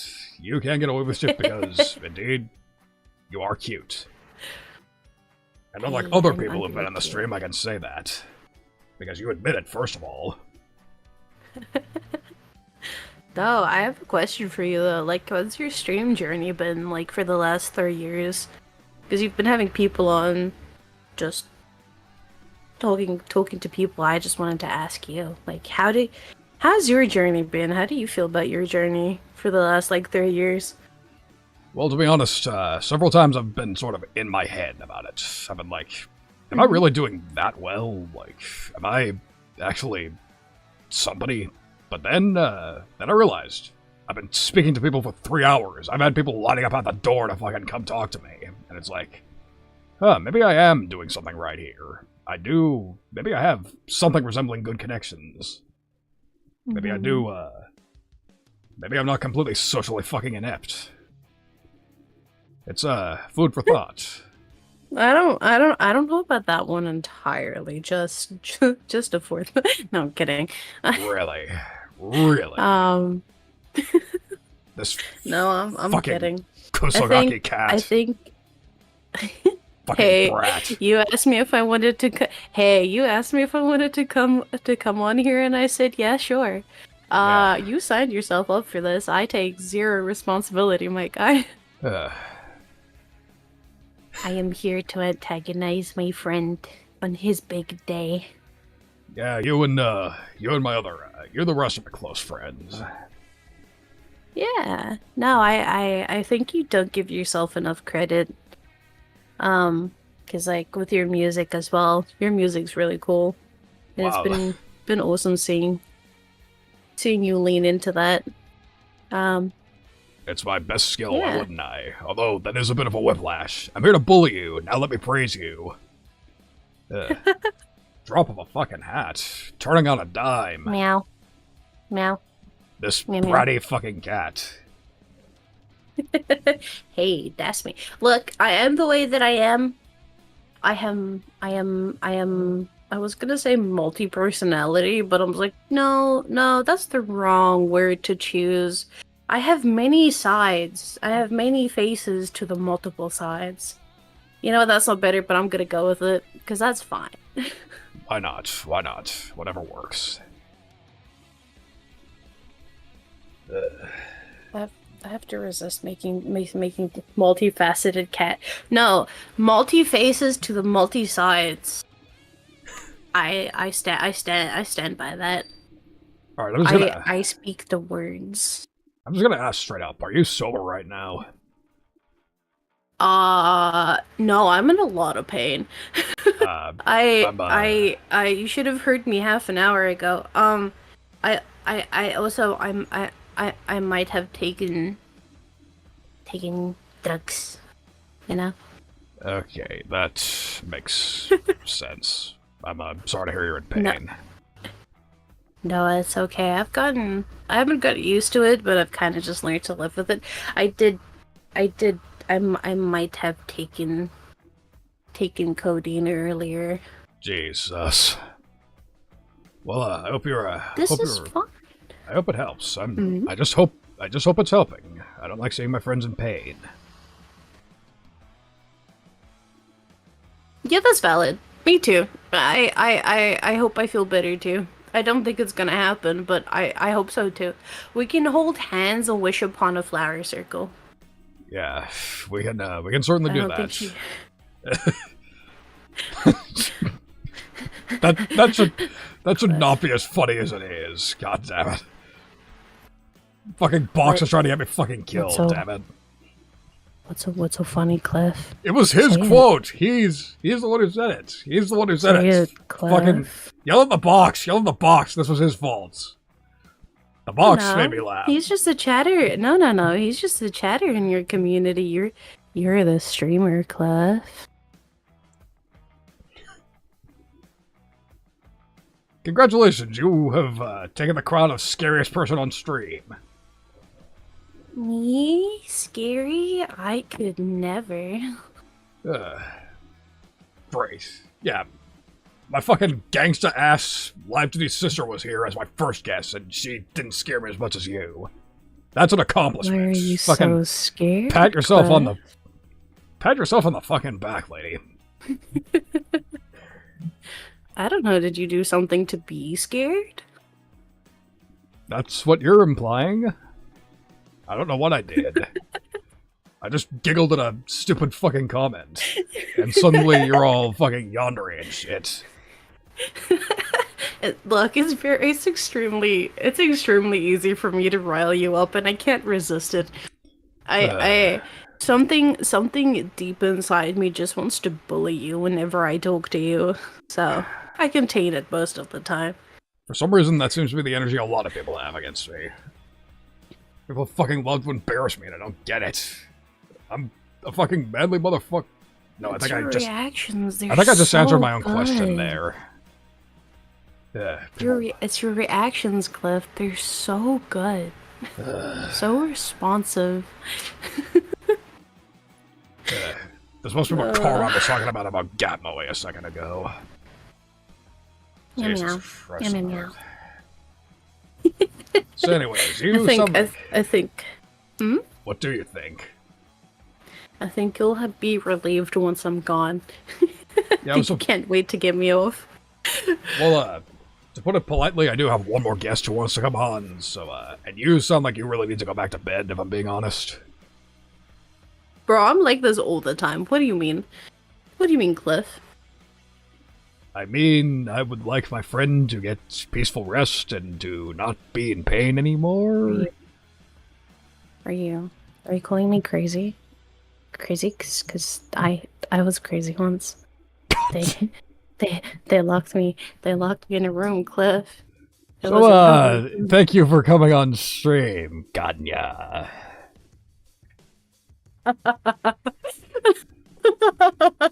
Thank you so much for having me, Cliff. I hope you enjoy the rest of your day. Well, rest of my night, it's 11 p.m. at this point. That's why, every time of day. Right. Thank you for having me, Cliff. Of course. Have a good night. I plan to. I hope you feel better. Me too. I will. Thank you so much. Bye. Goodbye. Bye. Bye, Cliffy Poo. See you later. Of course you had to fucking say that. Alright. So. I'm not gonna bother with a waiting screen this time. I'm just gonna see if, my next guest is up. Alright. So. And she is ready. Fantastic. So, time for the grand finale. Who's ready to meet my final guest of the night? I hope you are, because We're in for some fun shit. I'm a call. Let's see. And here she is, my beloved disciple number 1. Please. Oh, hi. Yes, there she is. The second, my second Eepy lady friend. Yes, quite eepy, but I am now caffeinated. That, I would say works, but the problem is it's 11 p.m. for her too, so it's like, is that really the right time for that? Well, when I've just woken up. That is, I really have no choice. I guess it's a fair point, but, Then again, I'm not one to talk. I'm running on about 2 hours of sleep and 4 hours of laying down, so... It's a miracle I'm, honestly... Okay, shill segment time. The reason I am still functional at the moment is because of gamer subs. Yeah. 4 servings spread over fucking, the 9 to 5 I was at, my odd job. Oh, dang. Yeah, that shit's proven itself as the fucking nectar of the gods at this point. I should ask for a sponsorship at this point. I should, sing its praises. Sponsor this man, gamer subs. Yeah, come on. You sponsor my sister. You sponsor all of my friends. Come on. You can make room for one more, can't you? But enough about me. Let's talk about you talking about me. So yes, what is your perception of me? What do you think of these fucking 3 years you've known me? Of me fucking bothering you and fucking, calling you silly names and whatnot. Well, I can only say that I'm very glad that we met, and I'm proud to call you a friend, Cliff. There's a reason that I've stayed your disciple number 1 this whole time. Nah. I asked for it and I still don't expect it. When am I going to fucking learn? See, it's like I said, like, it's sort of silly you're even willing to still be called that, because again, in many ways, you've fucking completely blown past me. Double my fucking... I think you're... Last I checked, like, double my Twitter followers, and what is it, like, how many YouTube subscribers do you have now? 3,750 now. And I'm still at, like, 150 or something. It's insanity. Okay. You're still making great music, and I'm meeting great people. Right, I'm the fucking hipster favorite if we're gonna give myself anything resembling credit. But you deserve even more than that. I'm glad somebody thinks I am so. here to help. I would like to help as much as I am able to. Yes, you do. You are, again, you're a lot of the reason my network's as wide as it is, because I've met quite a number of people through you. As a matter of fact, you're basically the catalyst to my, back in 2023, I think it was, or 2022, I don't remember, when I was following all the dragons, you introduced me to Amalia, who introduced me to Marius, who introduced me to Shadow, who introduced me to Vice, all my cool-ass fucking dragon friends. I have you to thank for that, because... that's awesome. Yes, especially, yeah, that's right. I probably wouldn't have, because again, I worship dragons. I am not worthy to speak to them, and yet, here this lady comes, telling me, hey, go follow this dragon, they're cool. And they're like, wow, they really tolerate me. Well, you conduct yourself well, to the point that they will, quote-unquote, tolerate you. Conduct myself well, that's questionable. Well, I mean, the results speak for themselves. Yeah, I guess so. They haven't seen drunk me. I think that's usually the catalyst. That usually filters people. But drunk you only appears, when the time calls for it. Yeah, I suppose that's right. So in that respect, you also conduct yourself well. Right. I try to behave myself somewhat, but a lot of the time I just cannot help myself. It's how I like to say it. And again, that's just rock. That's metal. That's oh yeah. So yeah, Squirrel, Zack, bringing up yeah, that's a good point. So, I was talking about how Zack's song for me, how my song for Zack popped off for me. Most views I've gotten on a song in quite some time, and I have this lady to thank for that, because again, this is me leaning on her. I think I've established this before, I have no fucking idea what I'm doing with synths, electronic music, none of that type of shit. So I had to come harass this lady to help me. So, this lady's the reason it sounds as good as it does. So, you have her to thank for that. Zack already did, so if the rest of you enjoyed that song, then thank Arielle. Glad to help where I can. And yes, speaking of collaborating with you, bitch, you need to sing for me. Yep.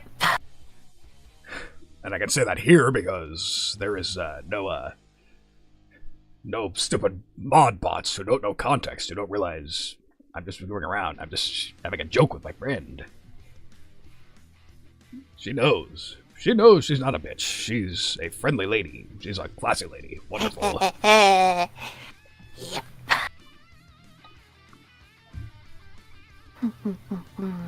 Hell, she's not even mean unless you deserve it. Exactly. You know what I've been going through, and you know who's getting my wrath, and Exactly. you have to work really hard for that. Exactly. Like, exactly. If this lady's mad at you, that's a fucking you problem. That's a thing. It's a miracle I haven't made her mad at this point. I've annoyed the fuck out of her at certain points. I've got patience. Yes, that is indeed why I hang out with the people I do. You need to be patient to put up with my ass. And I think it comes from having ADHD, where I worry that people need to be patient with me, and Right. sometimes I do. I was talking about this with May yesterday. Neurodivergence. You get me. Mm. The good old spectrum. Gotta love that. Yep. But yeah. That's the thing about And this. Yeah. You go ahead. on. No, you go ahead. You're the guest. You speak your piece. Yeah, like the trouble with focus, then the hyper focus on the wrong stuff, or maybe something that does need to get done eventually, but not until later, but it gets done anyway. Stuff gets done, and sometimes it gets done better than if I wasn't neurodivergent. Right. Although it's funny, like I mentioned with May, I'd never heard that term in my life before COVID, so... But I've just learned to accept it. It's a fucking hot term. Who am I to judge? I don't know what I'm doing. Yep. I have no social graces. If I was socially competent at all, I would not be a goddamn VTuber. Put it that way.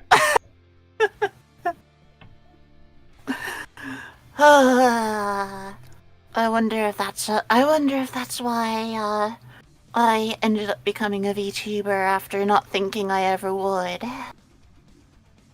Well, I'm glad you did. I am very glad you did, because I have needed your help a lot, and, well, really, that's all there is to it. I've needed your help. I've been fucking riding your beautiful coattails for these past fucking 3 years. It never feels that way though, because you helped me solidify the sound of my music as I was getting started, and the impact that it made resulted in led to where I am now at a much faster rate than it otherwise would have. Well, And I am thankful for that. I'm glad that's your perception of me, because that's... Like, if I'm in a complimentary mood, I always feel like, yeah, I'm the fucking hipster who taught your favorite fucking rock star. Like, I'm your guitarist's favorite guitarist. Like, did you know? Like, you know Joe Satriani? Yeah. Did you know that he was Kirk Hammett's guitar teacher? No? He was. It's the truth. So yeah, guitarist, favorite guitarist. Like, you're the fucking hit maker. You're the fucking big timer, whereas I'm just some idiot who's just doing his own thing and just sort of praying people learn from me. Oh, it just reminds me of how Yellow Magic Orchestra is the 80s artist, the famous 80s artist's favorite artist. Right. Like people in America and Europe had no idea who they were for the most part, but the people that they did know and love were fans of theirs. Right. And then, or back in the metal realm. You ever heard of the band Savatage? Savatage? No. Didn't think so. Maybe you'd be more familiar with their spin-off project, Trans-Siberian Orchestra. Oh, wow, I would have had no idea, wow. Yeah, crazy, true metal band. Like, your favorite metal band's favorite metal band. And they're also responsible for all the fucking rock music here at Christmas. That sort of thing. Sounds like the opposite of Sabotage, if you ask me. Good one, good one. But again, that's not the name of the band. This is the name of the band. Not the Beastie Boys song. The band.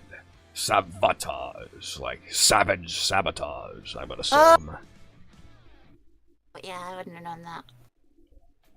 I just know these things because I'm fucking silly like that. But, yeah, that's the point. I don't want to say I'm choosing to say obscure, but, I'm aware of the fact that I might not be ready for the limelight. So, for the moment, I'm just sort of, coasting, hiding behind my more famous, more, I guess, traditionally VTubing friends, I guess. The ones who know what they're doing a bit more, can play the game a bit better. Nothing wrong with that. Yeah, it's like, yeah, 3 years in. This is something I've, I don't know if I've alluded to this, but I don't think I've flat out admitted it. To be frank, I still feel like I have no idea what I'm fucking doing here. Well, sometimes I don't either. Yeah, isn't that all any of us are just doing? Just blindly stumbling through life, hoping things work out?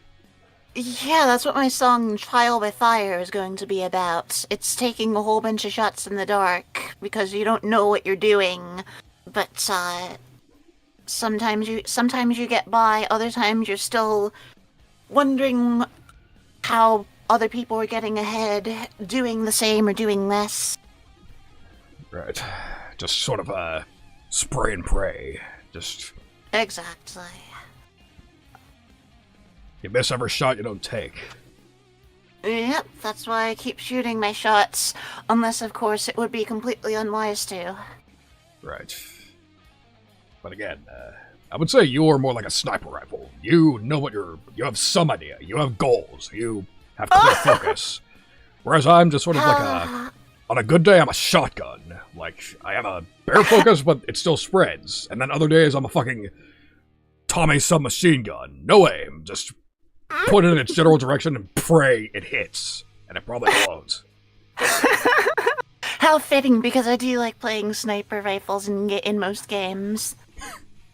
Yeah, that's a joke. That's my weapon preference. I prefer shotguns and SMGs.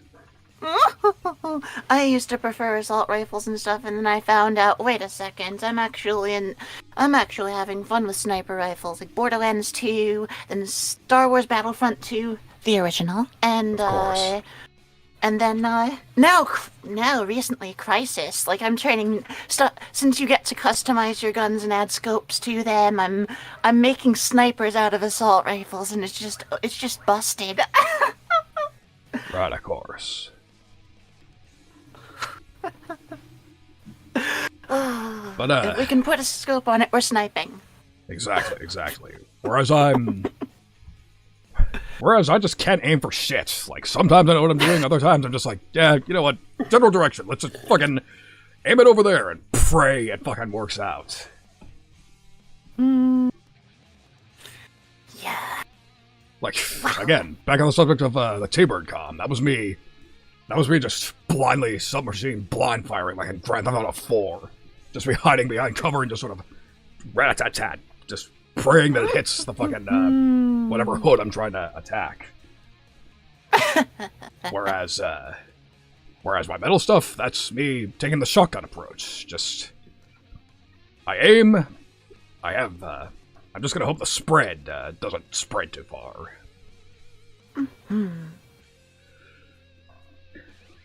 That's pretty much all I can do. Well, keep doing it, and maybe you will find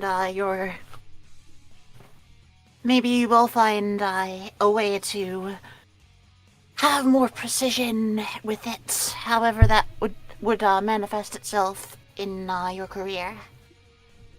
I suppose we'll see. Yeah. Maybe the shotgun approach will lead to that. Possibly. Because again, it's paid dividends for me sometimes. Like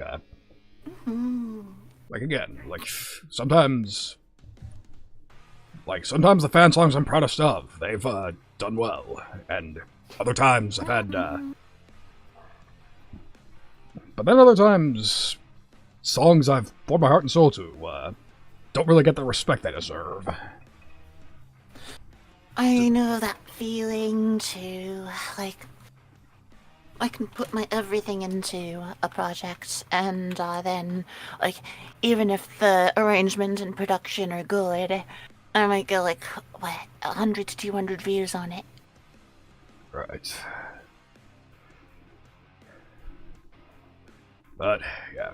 So, last thing I want to leave off, and I just feel like waxing nostalgic. This has nothing to do with anything we spoke about, but, I just want to reminisce about how we met. Just because that's still a funny story, and I haven't told it in a while. So, you want to know... Well, I've told the story before. Maybe you remember the story, maybe I don't. But I'll tell it anyways. So, you got on my radar. Back during a graduation. I'm sure you remember Fuzuki Miki, the president. Yeah. Idol president. Uh-huh. I remember, for old time's sake, I was going through, I don't remember if it was her general fan tag or if she had a specific tag saying goodbye, but whatever the case, I saw you in it, and then I looked at you and I was like, oh, metal musician, this is interesting. I didn't know there was ever going to be another one. I thought I was on my own here. And then I was like watching you, and then I don't remember the timeline from there. It's a bit fuzzy, but it was like, okay, I'm checking her out. Okay, she's talented. Wow, maybe I should watch her. Maybe I should keep an eye on her. Maybe I should show her some of what I know. I remember seeing your profile and listening to that song you made for, I believe it was Carmine? Probably. That was quite a while ago. Yeah, I was impressed with the way the drums and guitars sounded because I didn't have any tools to make proper sounds in that realm. Like, I was using individual samples, and then the best guitars I had were FL Studio's Flex.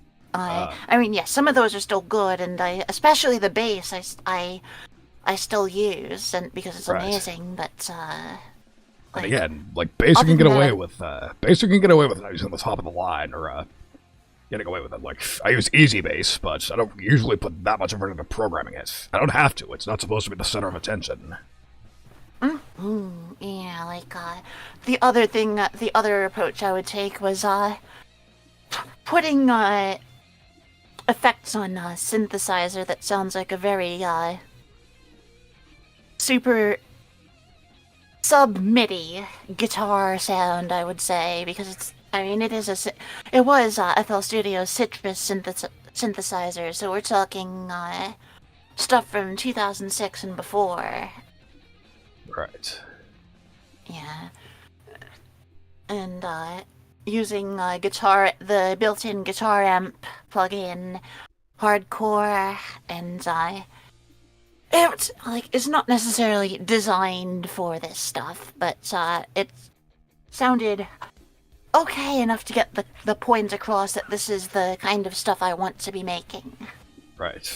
Because, that actually reminds me of one of my big influences. Like, I don't know if you're familiar with SSH, Saitama Saisu Heiki. Holy fucking shit, dude. Yes, that's just one of my influences. The whole synth metal thing, that was what got me started. I'm sorry. That was... That's the first time I've heard you swear out loud. That's amazing. I just exploded when I realized, wait a second, you are a bass SSH enjoyer too? Yes, like, he's the... This is again. exactly how I got my start. So I thought, okay, if I am making synth music, so I might as well, like, this synth rock and metal, it seems like my path into doing that sort of thing. This was like 2007, 2008. Right. Yeah, 2008, 2009, and I was just thinking, wait a second. This is... I wonder if I could do that. But yes, SSH is one of my first influences in making rock and metal, which is why I had the sound that I had. Yeah, same, more or less same here. It was like, oh wow, for being quote-unquote fake metal, this actually sounds pretty convincing. Maybe I don't have an excuse. Maybe I should just, So what if I can't play any instruments, actually? Maybe I can just make it work anyways, and... Yeah! I'm not even... I mean, I would say... Like, his music's aged a bit, but again, the arrangements are solid, so... Absolutely. It's like, maybe I can make this work, and, I'd say my stuff sounds more realistic than him, but of course, I have, like, 15 years of, technology on him? Different tools, different results. Yeah, and I still don't think I'm shit compared to him arrangement-wise, but, I'm still trying to practice. I'm still trying to get there. Yeah, just keep on improving, and you'll see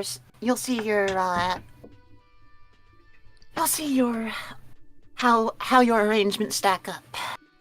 Right. Like I said, it's funny. You brought up being impressed by my song for Carmine, and I'm like, Jesus, this is aged. I don't want to say terribly, like, I'd say the composition and arrangement is still pretty solid, but the fucking mixing, it's like, oh, this is disgusting. I need to change this. Like, and the guitar programming, too. Like, that's embarrassing by my standards. By my modern standards, anyways. I still think I don't know, sound design wise, it was more than enough to for me to be for us to have started interacting and growing together. Right, graciousness. Although it's still a less embarrassing origin story than me liking anime because of school days. Give me that much. Well, I mean, my way into anime was Pokemon, but that was a whole bunch of other people. Well, I meant discounting Pokemon. The first anime you watched that you knew was an anime. Oh. That's how I put it. For me, that was Toonami. Right. More. Because again, then again, anime is sort of it's occurred to me, this is, just how important anime has become in my life. Because there was that one, less than say-so anecdote I mentioned yesterday. That I'm not sure, I'm at liberty to say again. The VOD's there if you really need to hear it again. But yeah, besides that anecdote, it was, I mean, again, look at me. I'm a literal fucking anime person now, so don't really have any claim.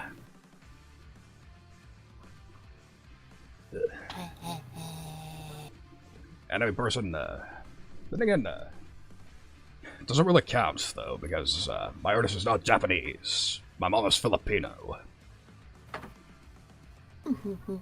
Which is fine. She's an amazing artist. Okay. The art style still... Exactly. Like, it doesn't matter where you come from. If it looks like that, and... Right. If it looks like it, it's clearly influenced by it. Exactly, There's an- exactly. Yeah, the difference isn't even worth making. The distinction isn't worth making. Right. I mean, that said, knowing my mom was from the Philippines, I have become sort of a budding... Is there a Filipino equivalent to weeaboo? I'm sure. Then again, there is precedent, because there was that one lady I had a crush on when I was on a cruise at 17 years old. Ah. It's like earlier in life, later in life. Things always foreshadow. All comes full circle, because again, there was Guitar Hero and Rock Band, and here I am now, making music and shit. It's like... time is a fucking flat circle. Crazy shit. Crazy shit. So, this is gonna sound silly considering you just woke up, but I'm actually, sort of starting to get kinda wiped. Oh, I don't blame you. Yeah. So I've got an hour and a half over when I intended to stop. But yeah. It's just what happens. I've had good conversations. I've had fun talking to my friends. Like, that's the thing. I can go for fucking hours if I'm talking to people I care about. If I'm among company I enjoy. That's right. That's how it is. Exactly. So, with that, I think I'm about ready to fucking hop off. I need to, go Betty bye. Now it's my turn to feel Evie. But first, I need to pick out a Twitch raid target. Let's see. Yeah, hop off so that later you can pop off again. Right. So, unfortunately I can't YouTube raid because that's, stupid fucking site doesn't let you raid until you're at 1,000, and I have a 10th of that, so forget it. Or if you reach the fan funding tier of the YouTube Partner Program, because I've seen people with it with as low as the 500s raid because they have because they got partnered with the new tier. Right. Well, fair, but either way, no YouTube raid for the moment. Yeah. But we are Twitch raiding, and I know exactly who I'm raiding. Somebody I haven't seen in a while. Somebody I haven't hung out with in a while. Somebody I can introduce you guys to. Somebody I also go way back with. Oh. By the name of DJ Lucianus. DJ Lucianus. That's his thing. He DJs. He's another music type VTuber, and we also came from the same scene, so it only makes sense. So let me go back to the Twitch chat so I can give the raid message. Raid message is fire, double fire, fire, fire, fire, fire. 3 fucking years, and yes, the fucking is important. I would assume nobody who needs to be family friendly is around at this point, so it would be Nori if anybody, but she already turned in her say-so card for the night. She kisses loud. A little unsay-soness is a treat. But yes, so yes, thank you, my beloved disciple. Best for last. I'm glad I had to have you for the grand finale. Thank you. So it's a good thing that it took you forever to wake up in hindsight. So yes, you stay awake, I go to bed as soon as I say hello to my DJ friend. And YouTube is just high and dry, I guess. Sorry. Not my fault, it's the platform.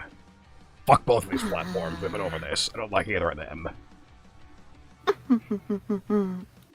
Biting the hand that feeds is fine. Biting the hand that feeds is within principles if biting the hand is the only way to get fed. Yeah, exactly. If they're not gonna drop the food, bite them anyways. And it's a big hand, so he's not gonna feel it anyway. Exactly. So yes, enough of this stalling. Let's go say hello to DJ Lucianus / and the mod. So, thank y'all for coming, thank y'all for hanging out, thank you to all of my vaunted guests. Appreciate you all so much. I will see you all when I fucking see you all. I don't know when that's gonna be. I got a busy week next week. My odd job, last day of my odd job is on Tuesday, and that's gonna be crazy. My grand finale of that. Trying to make my fucking political money. It's nuts. The life of a general is not fun sometimes, but it's what you gotta do. Yep. They'll take my badge away if I don't do this shit.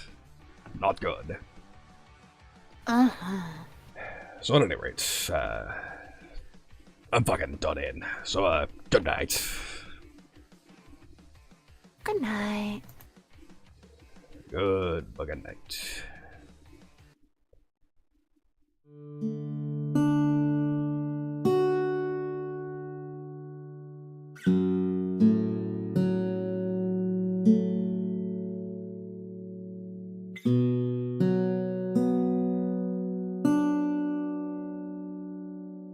you